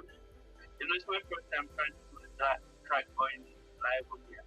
Oh, yeah, you have to go live more often, man. Yeah, you have to go live more often. Doing that. Eh? I'm thinking of the start doing that. Hello, guys. Yeah, man, you have to go live more often, man. Maybe you can go live over here. Before you know it, 1, 2, 3, you just see we go. We need to put up some more videos because them not say one. Yeah, I forget. How much views you have to get? 100,000 views in a 30 days. Yeah. That's all like 10 video a day. 10,000. 10,000. I'm probably put up and get half of that.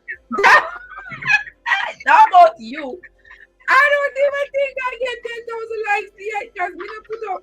I don't think I get 400 likes. Me not put up that many videos. Like, Mr. People putting all 10 videos a day and all them something there. No, you have a million other things to do. We can't put video all day long like that. No, sir. Right, Cindy? How are you doing, Cindy? So good to see you. So good to see you. I am still learning. So there's a lot of things I still don't understand. Exactly, me too. There's a lot of things I don't understand because I didn't know that on the TikTok you can set up like the background. I see people putting up the background like they put up the green screen. Just like YouTube? Yeah, put up the green screen. Right now I put up on green screen. I have one green screen I put up on the live. You did see the live on me run on YouTube? Yeah. The change. Yes, the change of the background. Yeah, sorry. That's not the one where they give me the background. Yeah. Yes. That was nice. Yes. Let me just do this. I learned to do this. Yeah, this look nice. This look nice.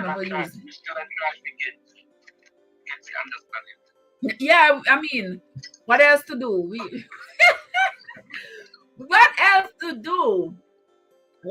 That means we're gonna attack that perfect relationship in the future, but we're not gonna attack it tonight. Why?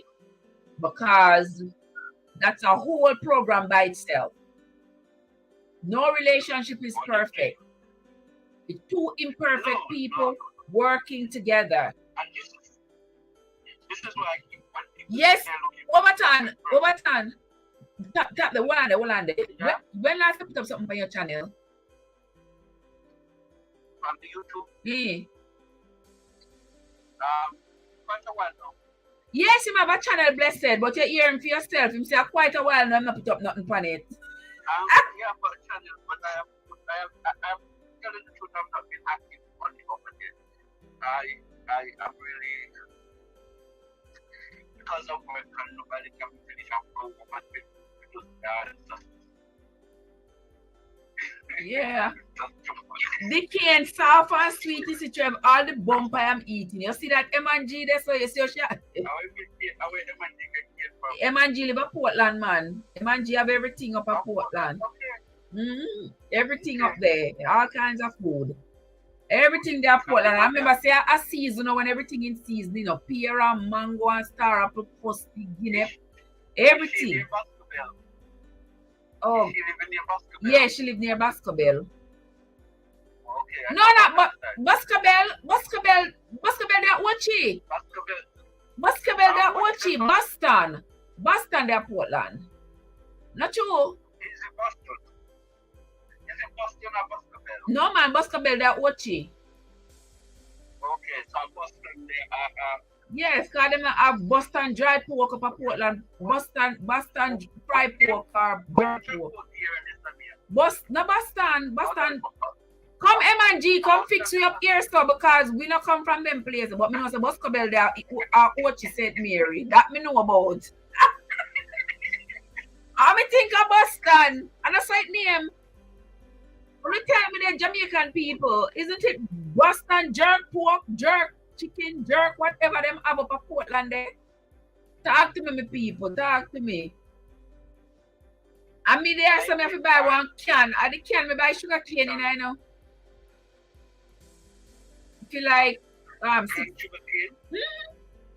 me pay for you can. Oh my God. Yes. What's that about curry? Me have no choice. Me have no choice. It's $6 for. Well, that's it. We can't do better because that's what we did. Yeah, me have no choice. I me say even the juice that it's in.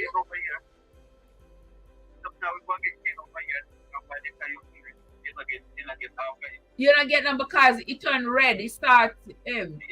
But at that time they sweet, you know. At that time you have to eat it because it's a ferment. That time they good for you. That time they. Yeah. Yes. That's the thing that you went. No man, it's a ferment. That time the only thing with that right now that will drunk you. Because it's like it's a ferment, like white rum. Yes. So it will drunk you. Oh. Yeah, but it's good for you, man. You know, do you nothing? Boston jerk pork. Yes, blessed. Thank you. Yeah, man. See, that's your way.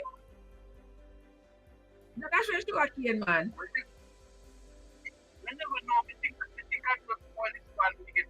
No, man. The cane just ready for eat. The cane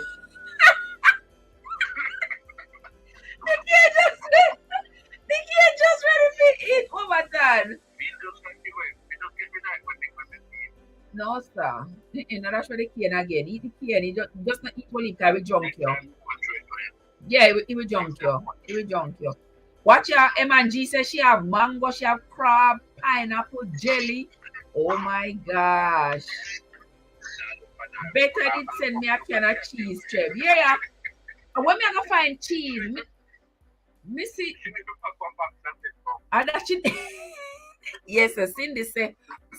Cindy I tell her Boscobel they are St. Mary. Yeah, Boscobel Ochi out of St. Mary. That's out of Ochi St. Mary. Okay. Yes, that me can't miss. So down at the area. Down at the area where the Pope, that you know that piece of stretch there, that piece of road there, where the Pope place the Boston, Portland. A Portland? Boston, a Portland. That's what I'm saying. Yeah. Boston. Okay. Boston. That's not a Boscobel. Boston in Portland. See, M&G tell us. Yes, Boston pork. Yes, you're right, Marlene. It's Boston pork, Boston jerk pork and chicken. When you go to Portland, you can't come back without jerk pork. I went to the first time I passed there. We keep the belly full of enough. I eat the belly full of enough every piece. They make you taste and buy. Taste and buy. Taste and buy. Taste and buy. Yeah, me not eat pork, so true, it will give you a buzz. Them cane, they just juice it to me there. You know what I'm talking about, Diva. Yeah, when the cane start get red, it will give you a buzz, man, yeah? I didn't know that. Yeah, man, it will junk you. It will junk you. It's a ferment. Next time I will make sure I don't throw it away. Yeah, man, not sure very good cane, man. Not sure very good cane. Don't show any good cane overturn. Yeah.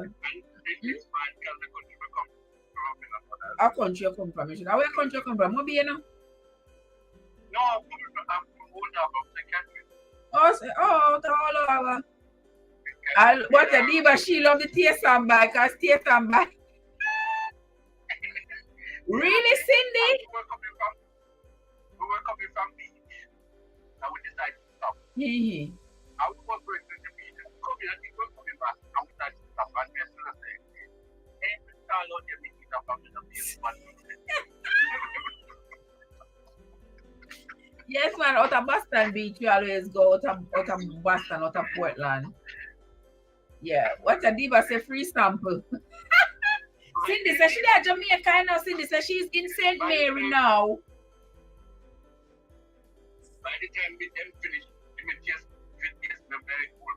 You don't want no more. How always St. Mary doing? You gonna watch yet? You see anybody look like me? Yes, anybody will favor me, Cindy? Oh my. Me grudge you, God no. Me grudge you. Me know when me come to Jamaica. But I need to. A long time I don't go to Jamaica. I don't go to Jamaica from 2018. Every 6 years you go down? Me? I've been away for 20 years, so I've not been back yet. You're kidding. You're kidding. 20 years. I have not been back yet. Oh Lord. When you go back, you're a real tourist. Jesus. Somebody took a video of where they wrote that this is my community. And they had to win a road. The person asked them, never tell you know why you live. You remember that place? Oh my gosh. Why I said she go Ochi to go buy grocery? You never see nobody look like me at Ochi? Lord my gosh. Oh my. Hold on, see me I come back as well. Let me see this Jerk Festival, Jerks Festival July 10th. Or they're gonna have Boston Jerk Festival July 10th, she says. Okay. Yeah, July 10th, they're gonna have Jerk Festival. The Jerk Festivals are starting over here too. We got the Jerk Festival in Miami every year. But me know so them have it. Them have it in North Carolina, so I've never been there. We might try to go this year. Like how COVID ease up and everything. We'll get them nice people over here. Them not have Jerk Festival UK. And the other day me see somebody post online Jerk Festival Japan. Jamaica Jerk Festival in Japan. We never have it over here. You're not serious. We don't have a festival like that per se. They not have it. Hold on, because Grace have the Jerk Festival in UK. Let me see them have it. Jerk Festival in UK. Let me see if them have it over there. I've never heard of it. Yeah, them have it. It run August 6th. Where is a place your name? Where is a place your name? It happen over there. It name. It's gonna be at the Roadhouse. 123 Parade. The Parade Sutton Cold Field in United Kingdom. Sutton Cold Field. What's the postcode on it? I don't know. They don't put no postcode. Where you see 130 something, you said, look below this, you have to see the postcode. They don't put no postcode. Then just put 123 Parade, the Parade, Sutton Cold Field, United Kingdom, August the 6th from 1 to 10 p.m. Saturday, August 6th. I don't know where that is. I don't know either, brother. August the 25th? The 6th. Saturday, the 6th of August. 6th of August. August 6th. On Saturday. Oh, the postcode is B721PU. Yeah, that more look like something like Birmingham, right? B721PU. That's where it's gonna be. Hold on, let me check it out anywhere. What's the postcode? B721PU.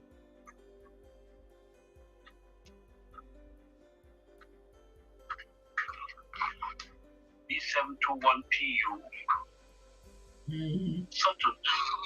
Yeah, Sutton Cold Field. Yeah, that's Sutton. Oh, that's not nearby where we live. Oh. That's Sutton. Yeah, I love go Jerk Festival. Me drive go Jerk Festival every year. When we have carnival or things, we have people do jerk with them kind of something, but I never know them have the festival itself. Watch a Marlene yeah, Marlene Overton will not know the place when he go. Yes, exactly, blessed. Overton now go know Jamaica when him go off at night. Good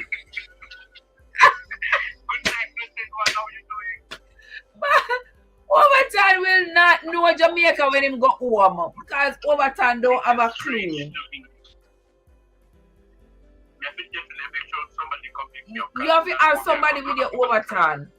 Because everybody where you leave as people know them are big people. Everybody where you know as big people, them are all and dead out. In my community where I'm from, I think people from Facebook, oh, are you XYZ brother? Are you XYZ your mom? And I'm thinking, oh, these people know me. Don't Overton them. They only know me because they know my mom. Right. And they know my brothers and sisters. But I don't know them because they're younger generation. Yeah, but them, well, them ask them parents. They will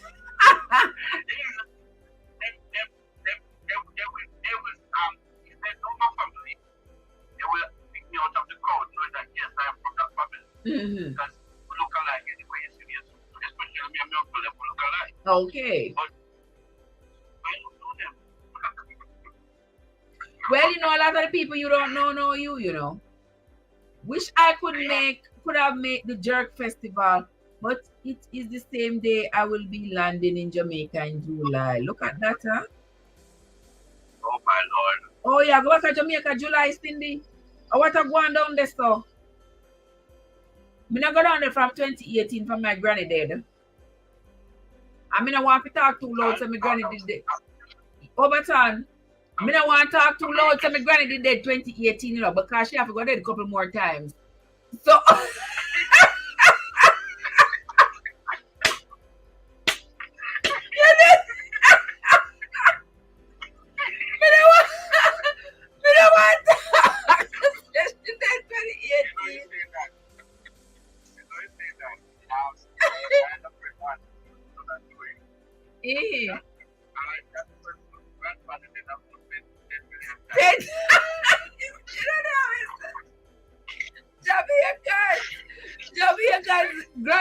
Jamaicans have the most granny and the most parents because them always I say then granny dead when them want to go to Jamaica.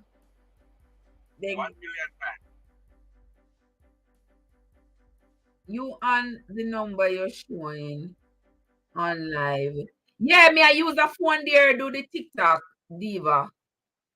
Yeah, that number that is running across the screen. That is the phone I'm on TikTok with. So you get used to doing the match and all this thing, don't You get used to doing the match and all this thing. Listen, people always have come off to do match. Me not used to them and them match business. Them always have come and tell me to play a match with them. Me never know them and them match. Me just play with them just. You know, because they want to play with me because they know I don't know. So they want to win. They want to keep their winning streak. So they want to come play with me. I just tell them, come. I just play with them. I don't know. I don't know what it is. I don't understand what they do with the matching thing. Yes, the diva. The newer ways has changed everywhere. All right. I don't know the highway, none at all. What Marlene said, find one other one with the long time. Marlene said, find another granny with the long. Mister Marlene. From 19 you know, you gotta say your granny dead this and that because you want to leave and they don't want to get a little leave. Us don't talk, listen. I hardly had a granny. Diva, when you want to go Jamaica, around Christmas time, you better find one. You better find one. Tell them say your granny passed away. Exactly. Make sure say your job give you time to go. Because if I know your granny dead, you're not getting the time to leave.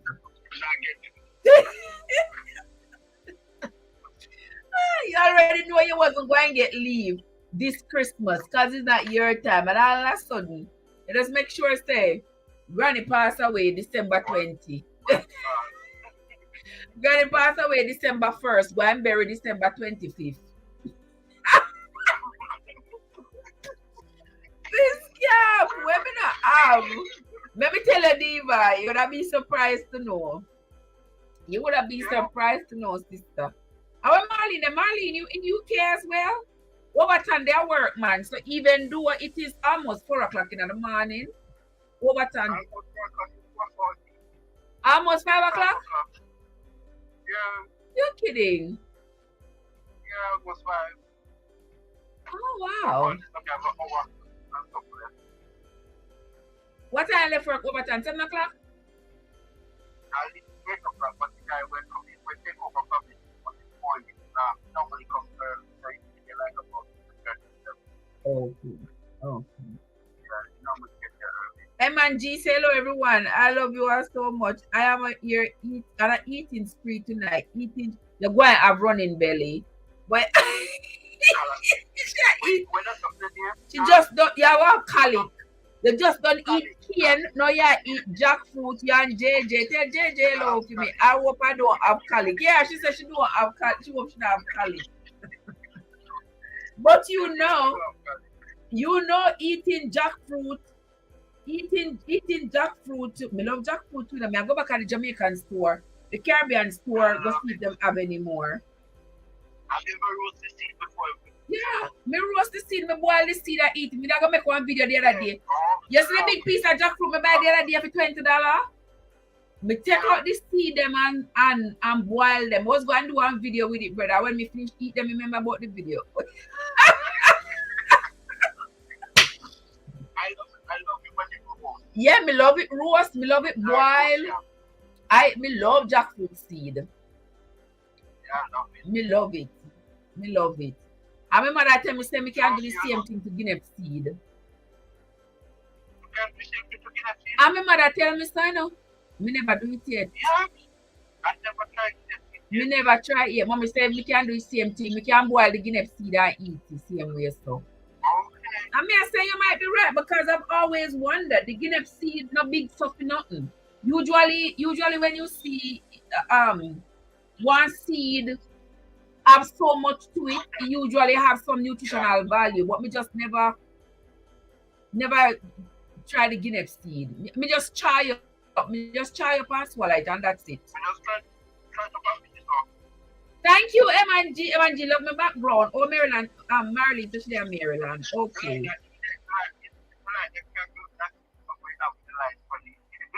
Oh, me will go. My son make it for me now. Yeah. Yeah, that's my logo. So anywhere you see that logo on the internet, anywhere, you know, say me that. And that's your logo, okay. That is my official logo. Okay. Yeah. Unstoppable in the house. Unstoppable. Me text, me send you a voice message. You get it? You get the voice message? Me send you Unstoppable. Thank you, guys. Me never remember if you answer my back. But me send you a voice message. Yeah, all things good. All things good. I want Unstoppable gone. Unstoppable, give me some likes. You know, tap your screen and give me some likes. How we not even reach 10,000 likes yet, people? On the time, so.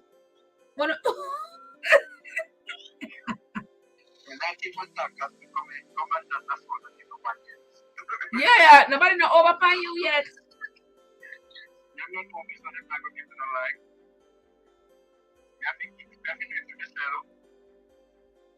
Yeah. Overton. Overton, you know all the things that you know. You know all the things that Overton. You know all. No worry yourself. No worry yourself. No worry yourself. Tell me if you're not getting the likes right now. Yeah. All right. Just say the word. Just say the word, my brother. Just say the word. You know, so your girl have the link. Who you seen in your chat? Thank you, guys. Who you seen in your chat?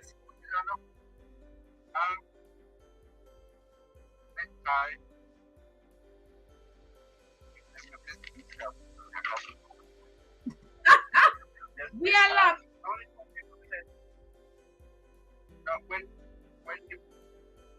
No, you can't steal it. You cannot steal it. The only way you can steal it if I have never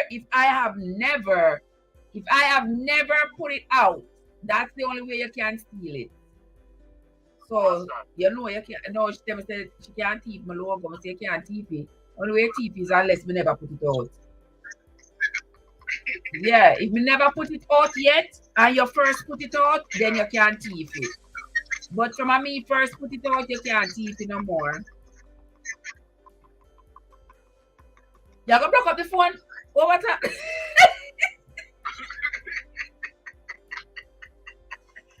You gonna block up the phone, brother? No man, block up. We unlock it. Thumbs up, done. Thank you so much, my friend. What I say, who is the man you're talking to, Trev? Me I talk to Overton. You connect with Overton on Facebook, on YouTube. Amazing M&G. You connect with her? Yes, I'm connected with her. Oh, she connect with him. Connect with you already, M&G. Him say him connect with you already. Me I talk with Overton from Overton, son of a king. Okay, you hear that, M&G? Me I talk to watch her. She said she must be unstoppable. I'm on two. I'm streaming my live on 2 platforms.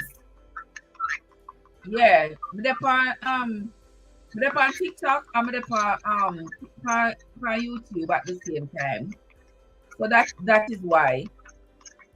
Unstoppable just pop up on YouTube. And so as in pop up as well. Eh? What is the likes? When you get all these likes, what do you do? I don't have no clue, but me just take them. Let me figure it out. You're welcome, Diva. Me will figure it out one day over time. I don't have a clue. One day we figure, I'm like, what are them likes for? But if them say tap the screen and get the likes, me just go and tap the screen, go and tap the screen and give me the likes. That's all I can say. That's lots of love, my dear. Lots of love to you, my love. Patricia Webb, welcome. Thank you so much for stopping by. Let me see when you reach out. When you reach out, how much Overton?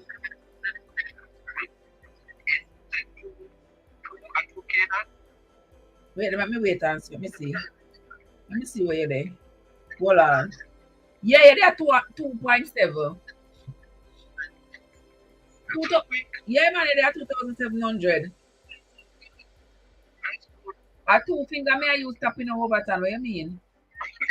I mean, use one. Oh, yeah. Yeah, 2 and 3 finger may I use tap.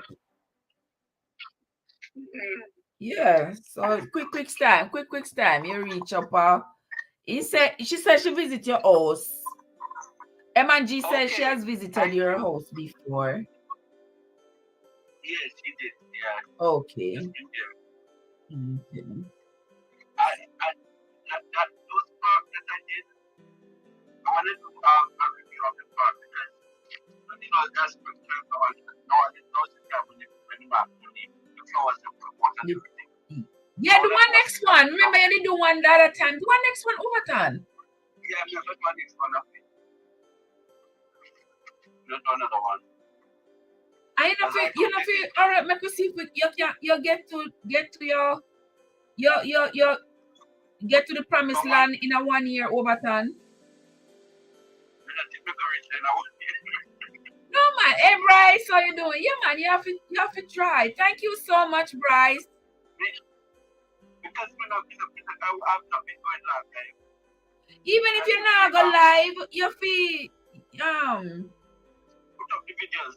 You will put up the video. Yeah, you will put up the videos and like me go up on the Filipino them and pan like Daddy Bella and Taylor's family and them people there. Yes. Yeah, I'm go up on them channel. I have been to Taylor's family. The Taylor's family rock good. Yeah. Go over there so there Dolly, Lataya. Yeah. I mean I have been to the Team Happy.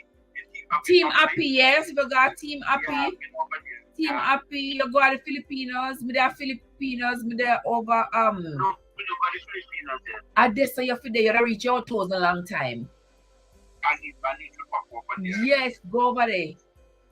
And you got one, and when you see them have like a whole heap of people on them live, you just give them $1. You'll be surprised. Okay. Just give them one pound. Yeah, trust me. I've been to somebody live. They are a humble and grateful people. I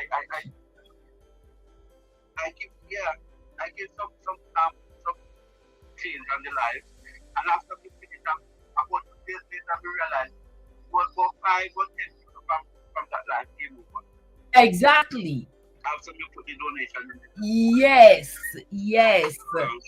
Once you go over, yes, I'm Eddie now. All right, Eva, no problem. Grant, you're still watching? Wonderful. Thank you so much for still watching. Grant, you on TikTok? Over there, so me and oral, me and Overton a jive. Over TikTok with their jive right now. Yeah, that's what we're doing now. Yes, I'm heading out. All right, Diva, love you, sugar. Be good. Take care of yourself. This phone slow-ish. I mean by the phone slow, not the phone slow. It's the person using the phone. The phone won't plug in, Diva, man. All right. The finger gonna come off of the tapping in Overton. Hey, Glover. Bryce, how you doing? Yeah, my finger gonna come off of the tappings. See there? Let me see which part you're there. Let me see where you're there now. You're there 5G, all right. Me there 5.5. All right. After me tap your past me, I'm gonna switch back over to myself. Yeah, down there, so I go on with the tapping. I'm a phone also. Okay. Yeah. From there. Thanks a lot for that. I even though I don't know what I'm going to do with them, but thanks a lot. What? For the likes. Yeah. That's what we do. It's are you to me and me to you. I don't mean wanna come and grab from you and you not get nothing. And me just a take. Me no work like that. Me no function like that. Yeah. I want to go. Can I get the TikTok of my laptop? You know, so to be honest with you, I don't know. I need to try and see. I'm leaving back. Diva say, I'll be listening. Don't trick on yourself. Me plug that already. I could hear more. Tell them to mess with you, Diva. Just going to the gas station because she have a full day tomorrow. All right. Okay, Diva. Tell them to too. Don't fool themselves. Diva is so funny. She's so funny. She's I don't know if you're fooling herself. I may have a couple of videos and once I come off of this, I have a couple of videos to go edit. I'm not going to sleep right now. Okay. I'm going to edit some videos. A long time I'm going to post something. What kind of editing you use? Me use Prism. Yeah. Me use Prism or Filmmaker. Filmmaker. Yes. I don't know which one to use. Try Prism. Why me like Prism? Let me tell you why I like Prism. Yeah. Me like Prism because we can edit fast upon Prism. So I take the video, Prism save the video. Yeah. I'm going to edit in the video come right back over. If I can make the video so interesting inside a Prism, if me just spend a little bit of time. Because if I want something, if I want a picture to illustrate something, I can just type it into the search bar in the Prism and it will bring up something. Yeah, I just press what you want and keep going. I haven't been using it too much. I used it in one video recently. I think it was in Prism that I did the video I did recently with the dandelion. You met the dandelion iced tea? Yeah, man, me make one video recently with the dandelion iced tea.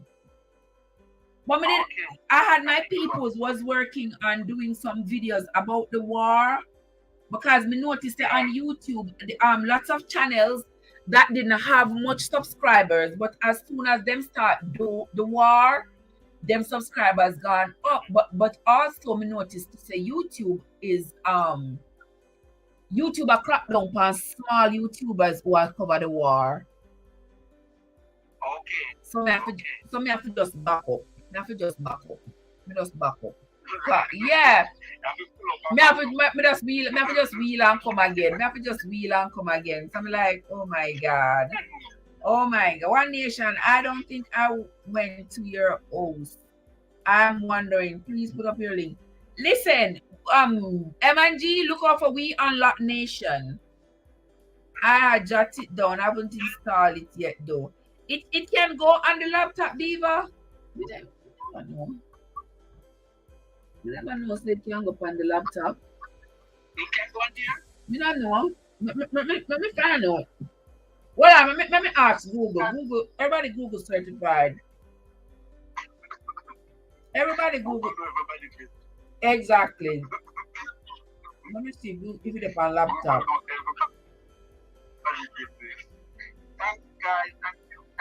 Apparently it is because this says TikTok on laptop, download, TikTok on laptop, Mac, install TikTok on laptop. So I guess it is. Yep. Yes, and do you live? We're talking overtime. You have everything. You're just like me. Have everything at your fingertips and not using it to your advantage. You're just like me. Just like me. Mr. Me go to the store. I go to the restaurant and I buy one salad. And then give me piece of bread with the salad. Me say the piece of bread. Me know what kind of bread this. The piece of bread dry like can't give it down somebody. All them do is soak the bread with butter. All them do is soak the bread with butter, me I tell you. Mm-hmm. Oh my God. Yeah, that's all them do. My God. No.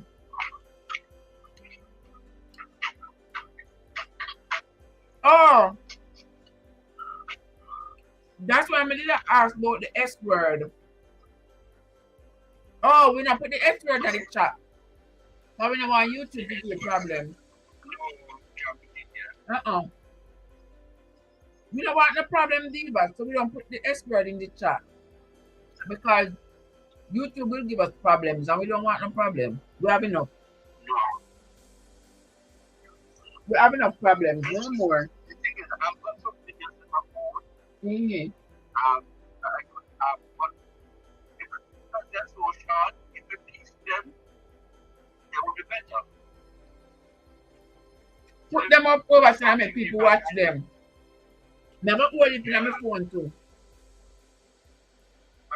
Never hold for videos in my phone. Let me tell us a video. I have video in my phone to kill. But me just need to edit them and put them up. Editing is my problem. Editing is my biggest problem. My biggest problem is editing. So that is why I say me just do lives and get my friends them in the lives. Yeah.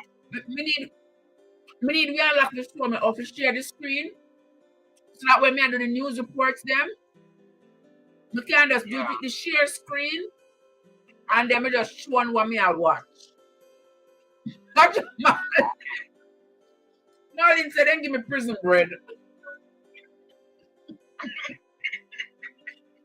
said, then give me prison bread. Yes, Marlene, I really prison bread. The bread tough.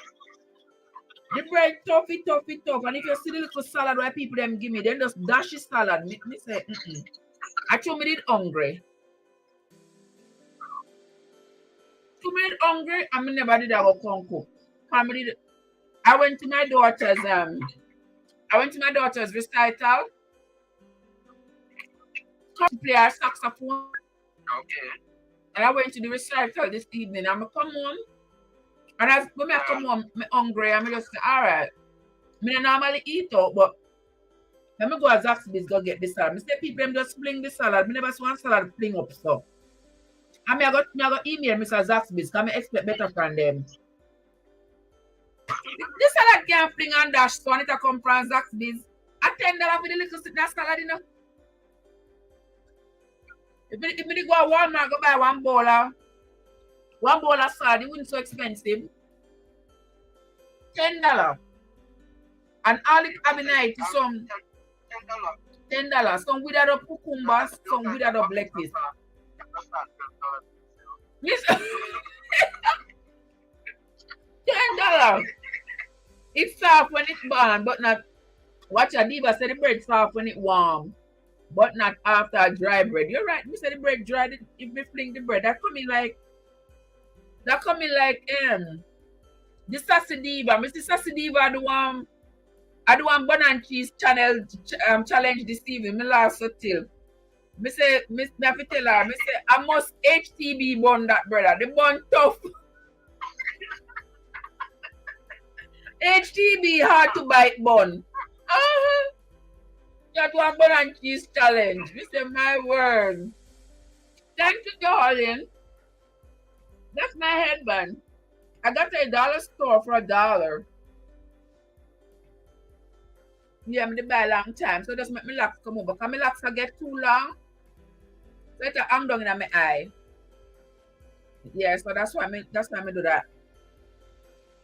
Guys, when I eat my salad, while you eat your mango and your jackfruit, I eat my little salad. I give a steak and busted bread. You're right, you're thinking if somebody must bust it. Yeah. Me want everyone. Trev Unstoppable, JY and a few more. Where's it? Where's the Robertson? Huh? Mister, the bread cut. Watch us, we need sweet tea biscuit now.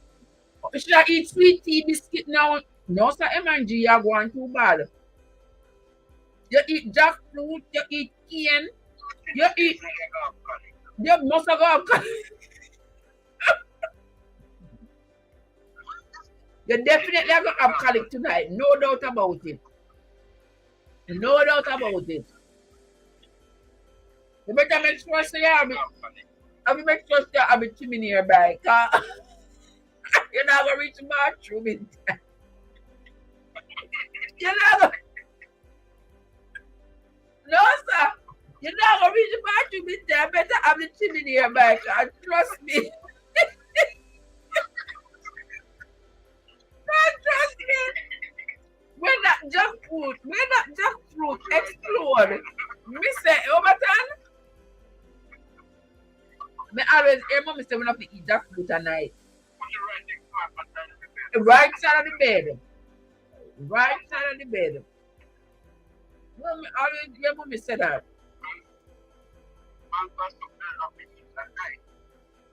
And you're running belly. I don't want to see the worm them.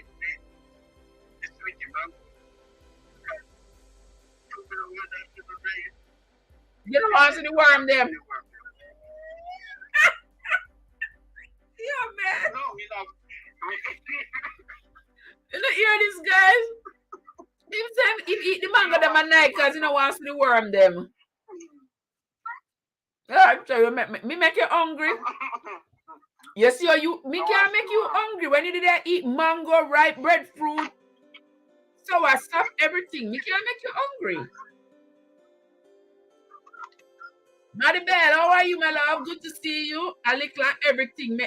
That's right, Diva. That's why she got alcoholic tonight. I run in belly. I used to like go mango bush, you know, like in the summer. Like go mango bush, man. Come on with all different kind of mango. May I eat piece of bread? See them? Piece of bread and more salad.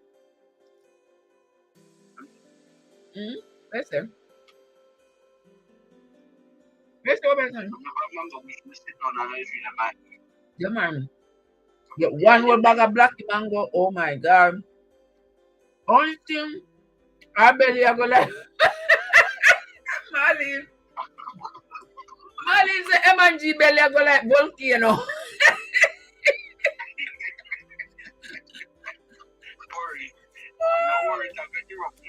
Oh my God.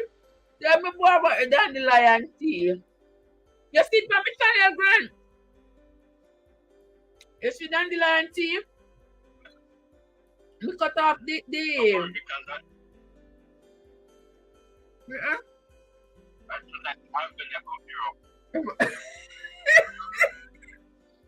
Better have the chimney if you catch the lava.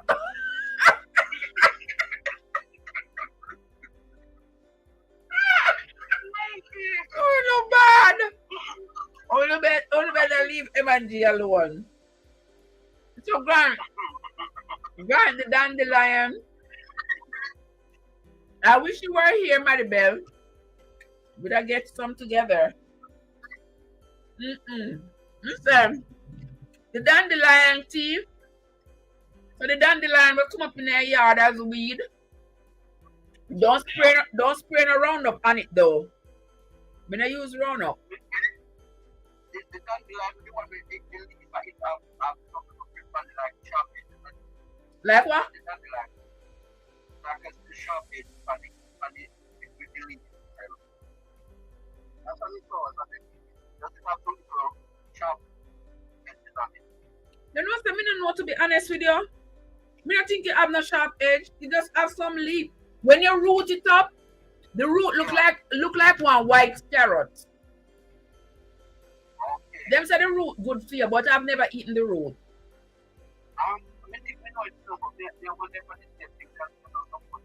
Hello, natural sister. How you doing, darling? Yeah. Sorry, voice not over time.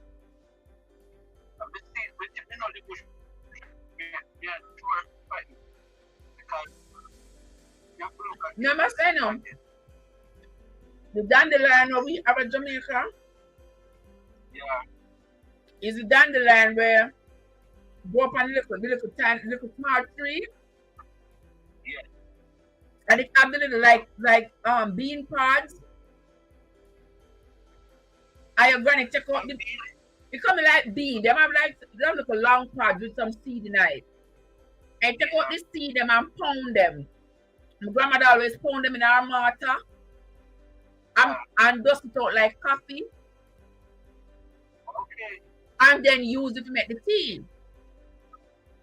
Okay. Here in America now, the one in your yard, like what spring, your yard is full of these weeds that have these yellow blossom on it. That is dandelion. Right. So Jenny said, I have yellow blossom. Yeah, so what we do is cut off the yellow part. Just the blossom part. Cut off the blossom part, wash it, steep it in hot water. Yeah. You can put it in the fridge and drink it. If you want to put water on it, go ahead. If not, if you want to put sugar, I don't put sugar in mine. But when it's cold, to me, it tastes perfect.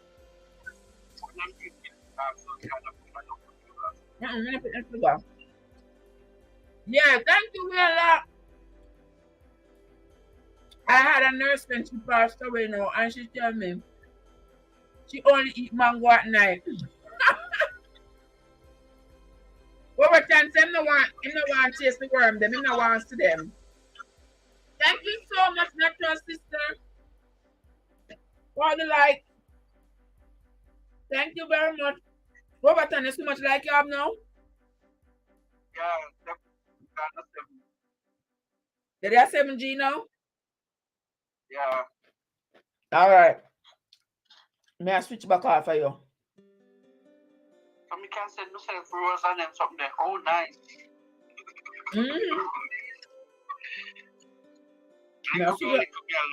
Little by little. Little by little. I do dandelion hot. Never did iced tea. I must try. I have the tea bags. My nephew gave the real one in Jamaica. It is good, but green. Okay.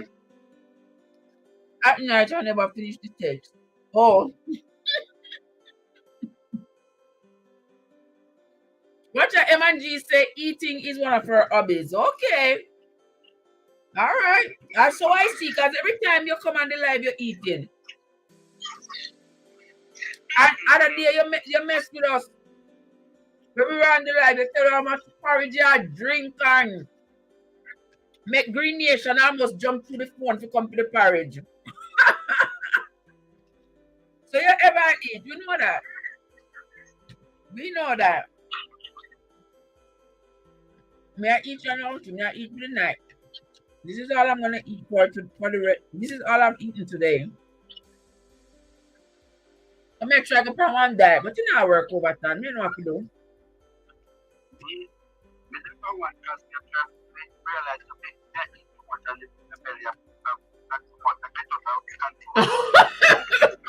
Women go. Women go. You better get out of control to some. Yeah, you better get out of control. Bad. No, some love the rice. Me don't want no worm. You know the rice. At all? Yeah, the rice make it better for you. You're kidding. Especially when you cook plain rice. Plain rice make it better for you. I did not know that. Yeah. I don't know. When I do eat rice, I want to cook like rice and beans, the rice, the seasoning. Oh! Oh, I didn't know that at all. I did not know. That's interesting. You know them say oatmeal. I eat oatmeal all the time. That's what people say. Oatmeal, M&G can't answer because she never eat. Them say oatmeal swell your belly, but me love oatmeal. Love oatmeal, love it bad too. Love oatmeal bad.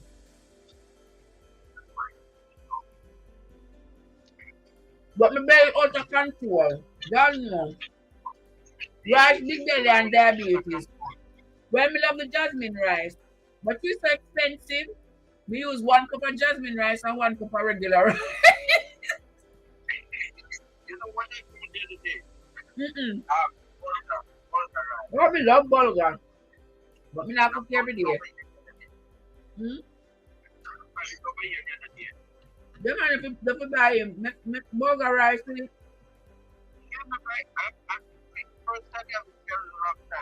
Yeah. Make bulgur dumpling. Make bulgur dumpling with it. Eh? Yeah, man. You can cook it like cook it like bulgur rice, and then you mix with the flour. Yeah. And form in a dumpling and cook it. Okay. But good dumpling. I tried that. Yeah. Good dumpling. Some cassava farming. Some cassava dumpling. You find it over there? Cassava. Oh. Cassava flour now. You have cassava over here. But you will get if you have done greater Italy. You don't find the flour?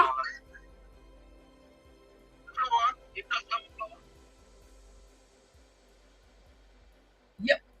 If you're gonna want West Indian store or African store, and you still want something named Gari,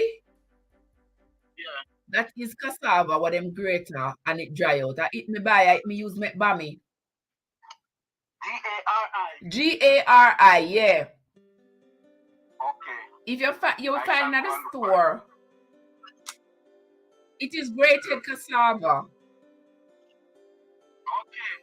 Yeah, you grate it and dry already, and then you just put like your coconut milk on it and use it make the bami. That's what me do.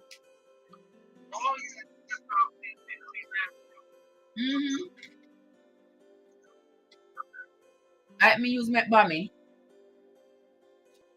Okay.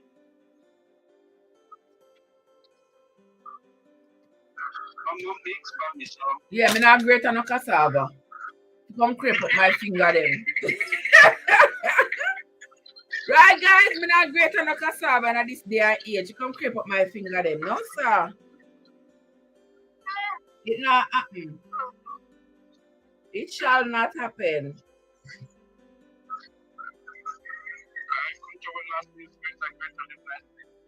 Me use grater, but me not grater nothing. 19 carats. Me don't have no time for that. Me boy, I've never mixed Justin rice with any other rice. Well, Diva, you are a rich kid on the block.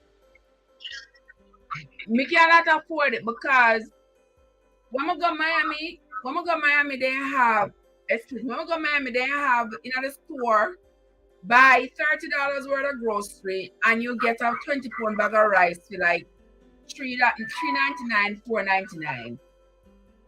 Yeah. Right. So we will buy stuff and we get it. Get the rice for cheap. Okay. But over here, so me not have that luxury.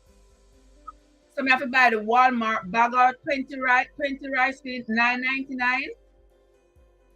And that is the regular rice. And the 20-pound jasmine rice is for $18. $18 for the 20-pound bag of jasmine rice and $9 for the bag of regular rice. Then what make you have to show up for me, so brother? How want me do? How want me do? I just want buckle. See there? I just want buckle of water. And I just pour little cherry syrup in it. Just to get little color. Yeah? So that's it for the night. That was all I had for the entire day.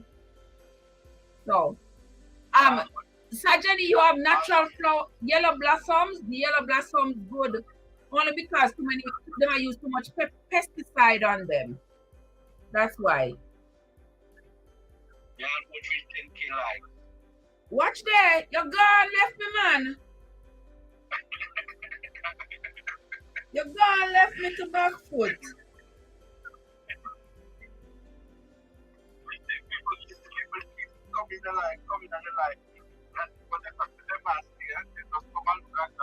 Then just come look and gone. That's what them do. Some come and look and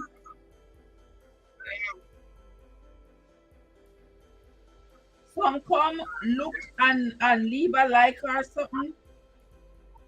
Yeah. And some come look and go about them business. I'm not interested in telling right now. Me not Mr. I'm not interested to tell them. My friend over there set up my live. What if my friend them over there set up my live? But me just go over and pick up people. Me just go over and follow people. Yeah. So that they might come back. They don't must come back, but they might come back. So they might come. So if they come, then come. Yeah, and strange people come in and help you. You'll be surprised to know. Watch your Diva said Jasmine no more than basmati. Me can't afford basmati. Basmati expect me buy the regular rice. Manhattan. Since I ain't got no man, still I don't have a man, so I just buy the rice. Yeah, me just buy the. Me have to do the mixing because me love the jasmine rice. So me do the mixing. Mix a little of this and a little of that. Oh, you reach one now. Very good. Eh? When it's on sale, how much is it? So the basmati rice, 10 kilo, at 10 kilo, sometimes we get 12 pounds for it. Oh, okay. Okay. Watch out. So when it depends here, sometimes it depends here, we get like 2 bags. Okay, Grant just come show up on me. Grant say only eat brown rice. Watch out. So everybody's staying healthy, huh? Watch out. Diva says she only eat Manhattan rice. Manhattan. Oh my gosh. Manhattan brown rice. I think Manhattan have the red and white bag. Hey boo, how you doing? Yeah, look at you. You reached 10K? Whoa. Hey. Hello, Craig. How are you doing? What time? So my friend, the artist Craig Kirkland in the building. You see, you see him on the screen? Oh, in the my screen. Oh, in the my screen. You just tap in. How you doing, my friend? Oh, you're doing good to see you. Thank you for the likes. How you doing? Me see you over there, so that you okay? Okay. Me see you over there, so that pan live. You know, me look down here so a couple of times. I see you over there. You're over Andre, right? Me see you over Andre. Look a while. Eh? No, not you. Craig was just jumping at the chat. I think me did see him for one next live earlier. M&G, that light is tricky. He moved off, so I did. Oh. Now run the red light, sis. Nobody get no ticket. Thank you, Sumi. I am still here giving you my full support. I love you, my dear friend. I thank you so much. Oh, you know, it's still let it be. I'm great. Okay, Diva, nobody get no ticket. No ticket. All right, my love. It was a pleasure having you. Thank you so much for spending time with me. As always, I sincerely appreciate it. Thank you. Oh, good night, everyone. Okay, all right. Next time when we come on, we can tell Okay, no problem. No problem. I'm not stay over here forever. Which party did they create? I'm look on right just and it say you're the pan live over there. Great am I? No, never over Andre. I was on my own TikTok on the TikTok live. Yeah, come up right just and see say you're the pan live. How you been? How long you stay upon live?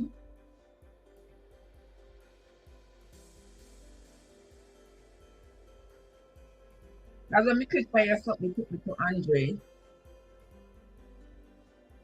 How you doing? Good to see you. One of them people think I'm gonna stay for the whole night. You see what time now? It's almost 12. Jesus, can't see. It's only 10:25 where you are at. Well. If it's only 10:25 where you are at, it is 12:25 where I am at. And you pass my bedtime. So you know what I think you can jump up in here. But I think you have to jump up in here and make me stay up in here, you know. Craig. How are you doing, my love?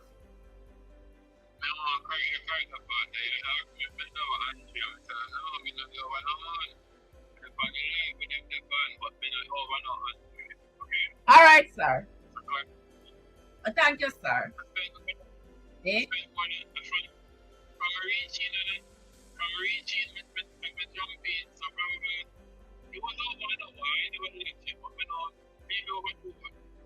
Okay.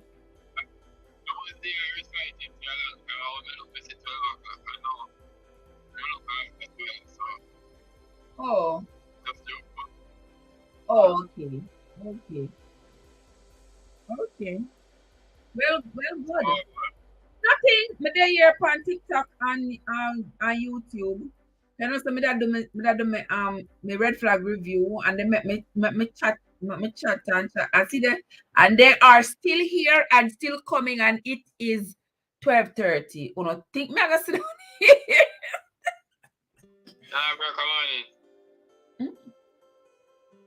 I work tomorrow. Okay. Just having a jolly good time. Having a jolly good time. Having a jolly good time. Good to see all. I'm having a jolly good. I mean that what can see. It is 12:30 almost. And it's 10:30 almost for you where you are at. So that's what I mean. Everybody else has gone to their beds. And the rest of you keep coming in. And I appreciate you all. Keep on coming. Keep on coming. Keep on coming. Keep on coming.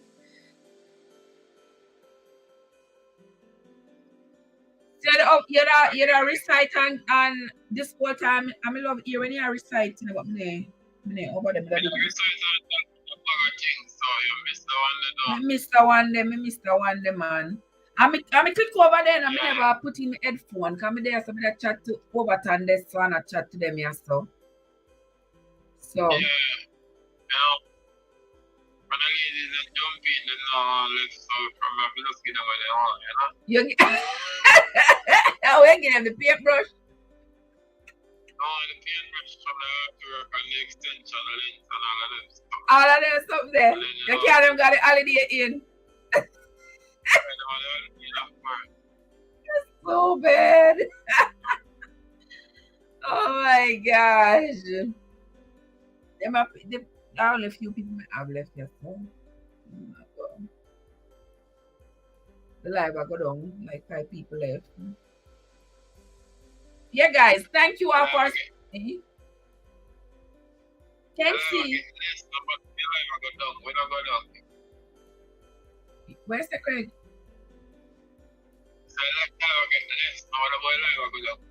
Oh, if I get, yeah, no, if I get less, I'm a friend of my garden bed. See you, Trev.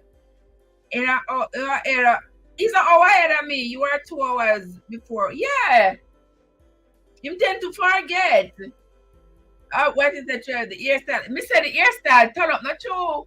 Yeah, man, it can grow like crazy. You can see it is growing. It is growing, can see. Just want some fingers to run through it, you know. Oh, shit.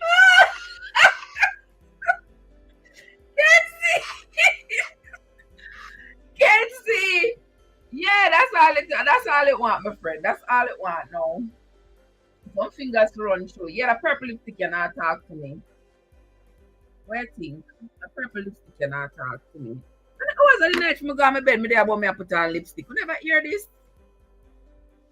That's how me do my thing, you know. Just hours of the night, me there put on lipstick. But you can't see. Grant, have a good night, Grant. It was a pleasure having you. Have a great night.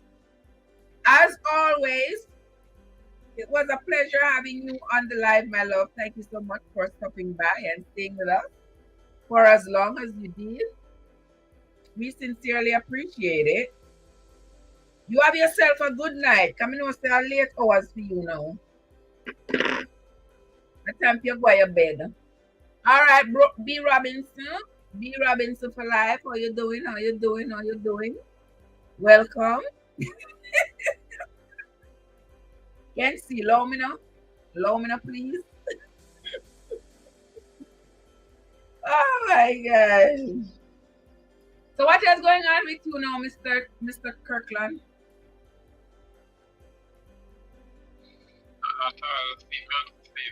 Just sleep out to sleep. Okay. No biggie. No big deal. No big deal about bedtime for everybody right now, because see there after 12 at 12:30, you know. So forward up to 1 o'clock. All right, Dadiva. Guys, gonna hit the like button. Let me see how many likes step on this something right now. Because right now we're supposed to man some video to go edit. Editing a beat my bad. Me and this editing, brother. Editing, I give me everything when me I look for. Everything when me I look for and then some. I look for me that talk about them people there and then the live end up talking about a whole lot of other things. The live end up talking about a whole lot of other things. Guys, I'm really not been hitting the like button, you know, my word. And guys, if you're coming off the live and you're coming off my live, you're gonna be around. Lady Porsche is on live. And Cubans. Remember Cubans was here with us? Cubans gone from him on live now. So we are go over there go support Cubans. Yeah.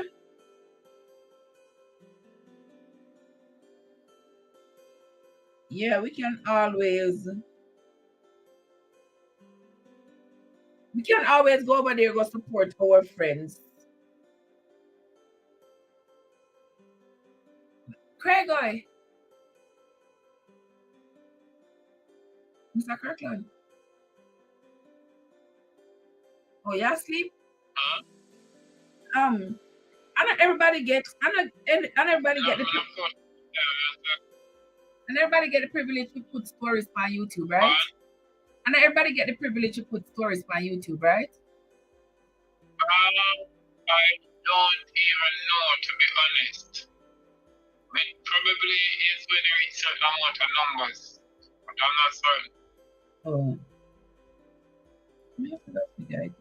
I may have come up on stories, but me not see now where to post your story.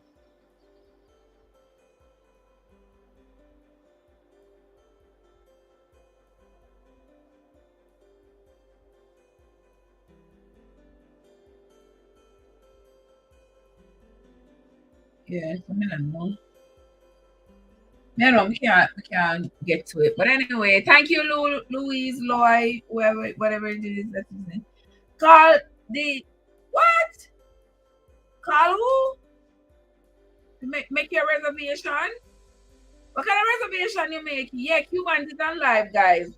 The one to support my friend Cubans. Cubans is on live. And my friend the Porsche is on live as well. I don't see nobody else right now. Let me know.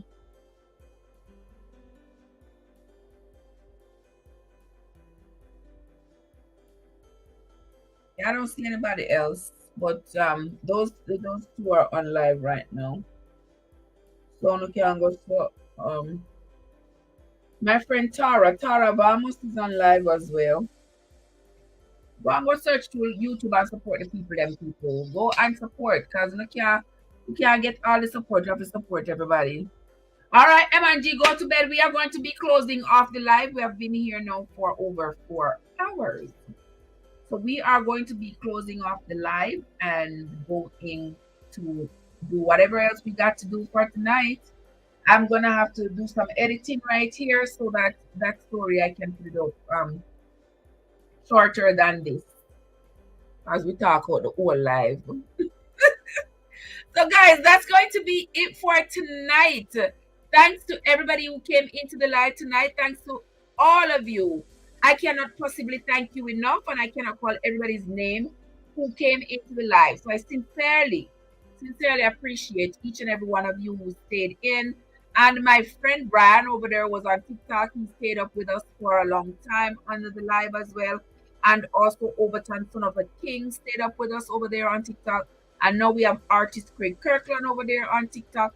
Yes, guys, we are doing things. Also, Natural Sister was with us for a hot minute over there on TikTok as well. And over here on YouTube, we got lots of people. Dadiva was here for a long time. Thank you, Dadiva and M&G. M&G Yard Food was here. Ken C, Grant was here. So many of you were here. I can't possibly remember everybody's name. Thank you for the likes, guys. If you're way out, realize you did not hit the like button, go ahead and hit the like button. If you have not yet subscribed to your host, go ahead and watch one of my videos. Leave me a comment and hit the subscribe button. Turn on your notification bell so that whenever I upload a video, you'll be first to get notified. And to all my returning travelers, I want to say thank you for your continued support. Until next time, my friends, this is Trev from Trevessence, where your journey matters. See you all tomorrow, my friends.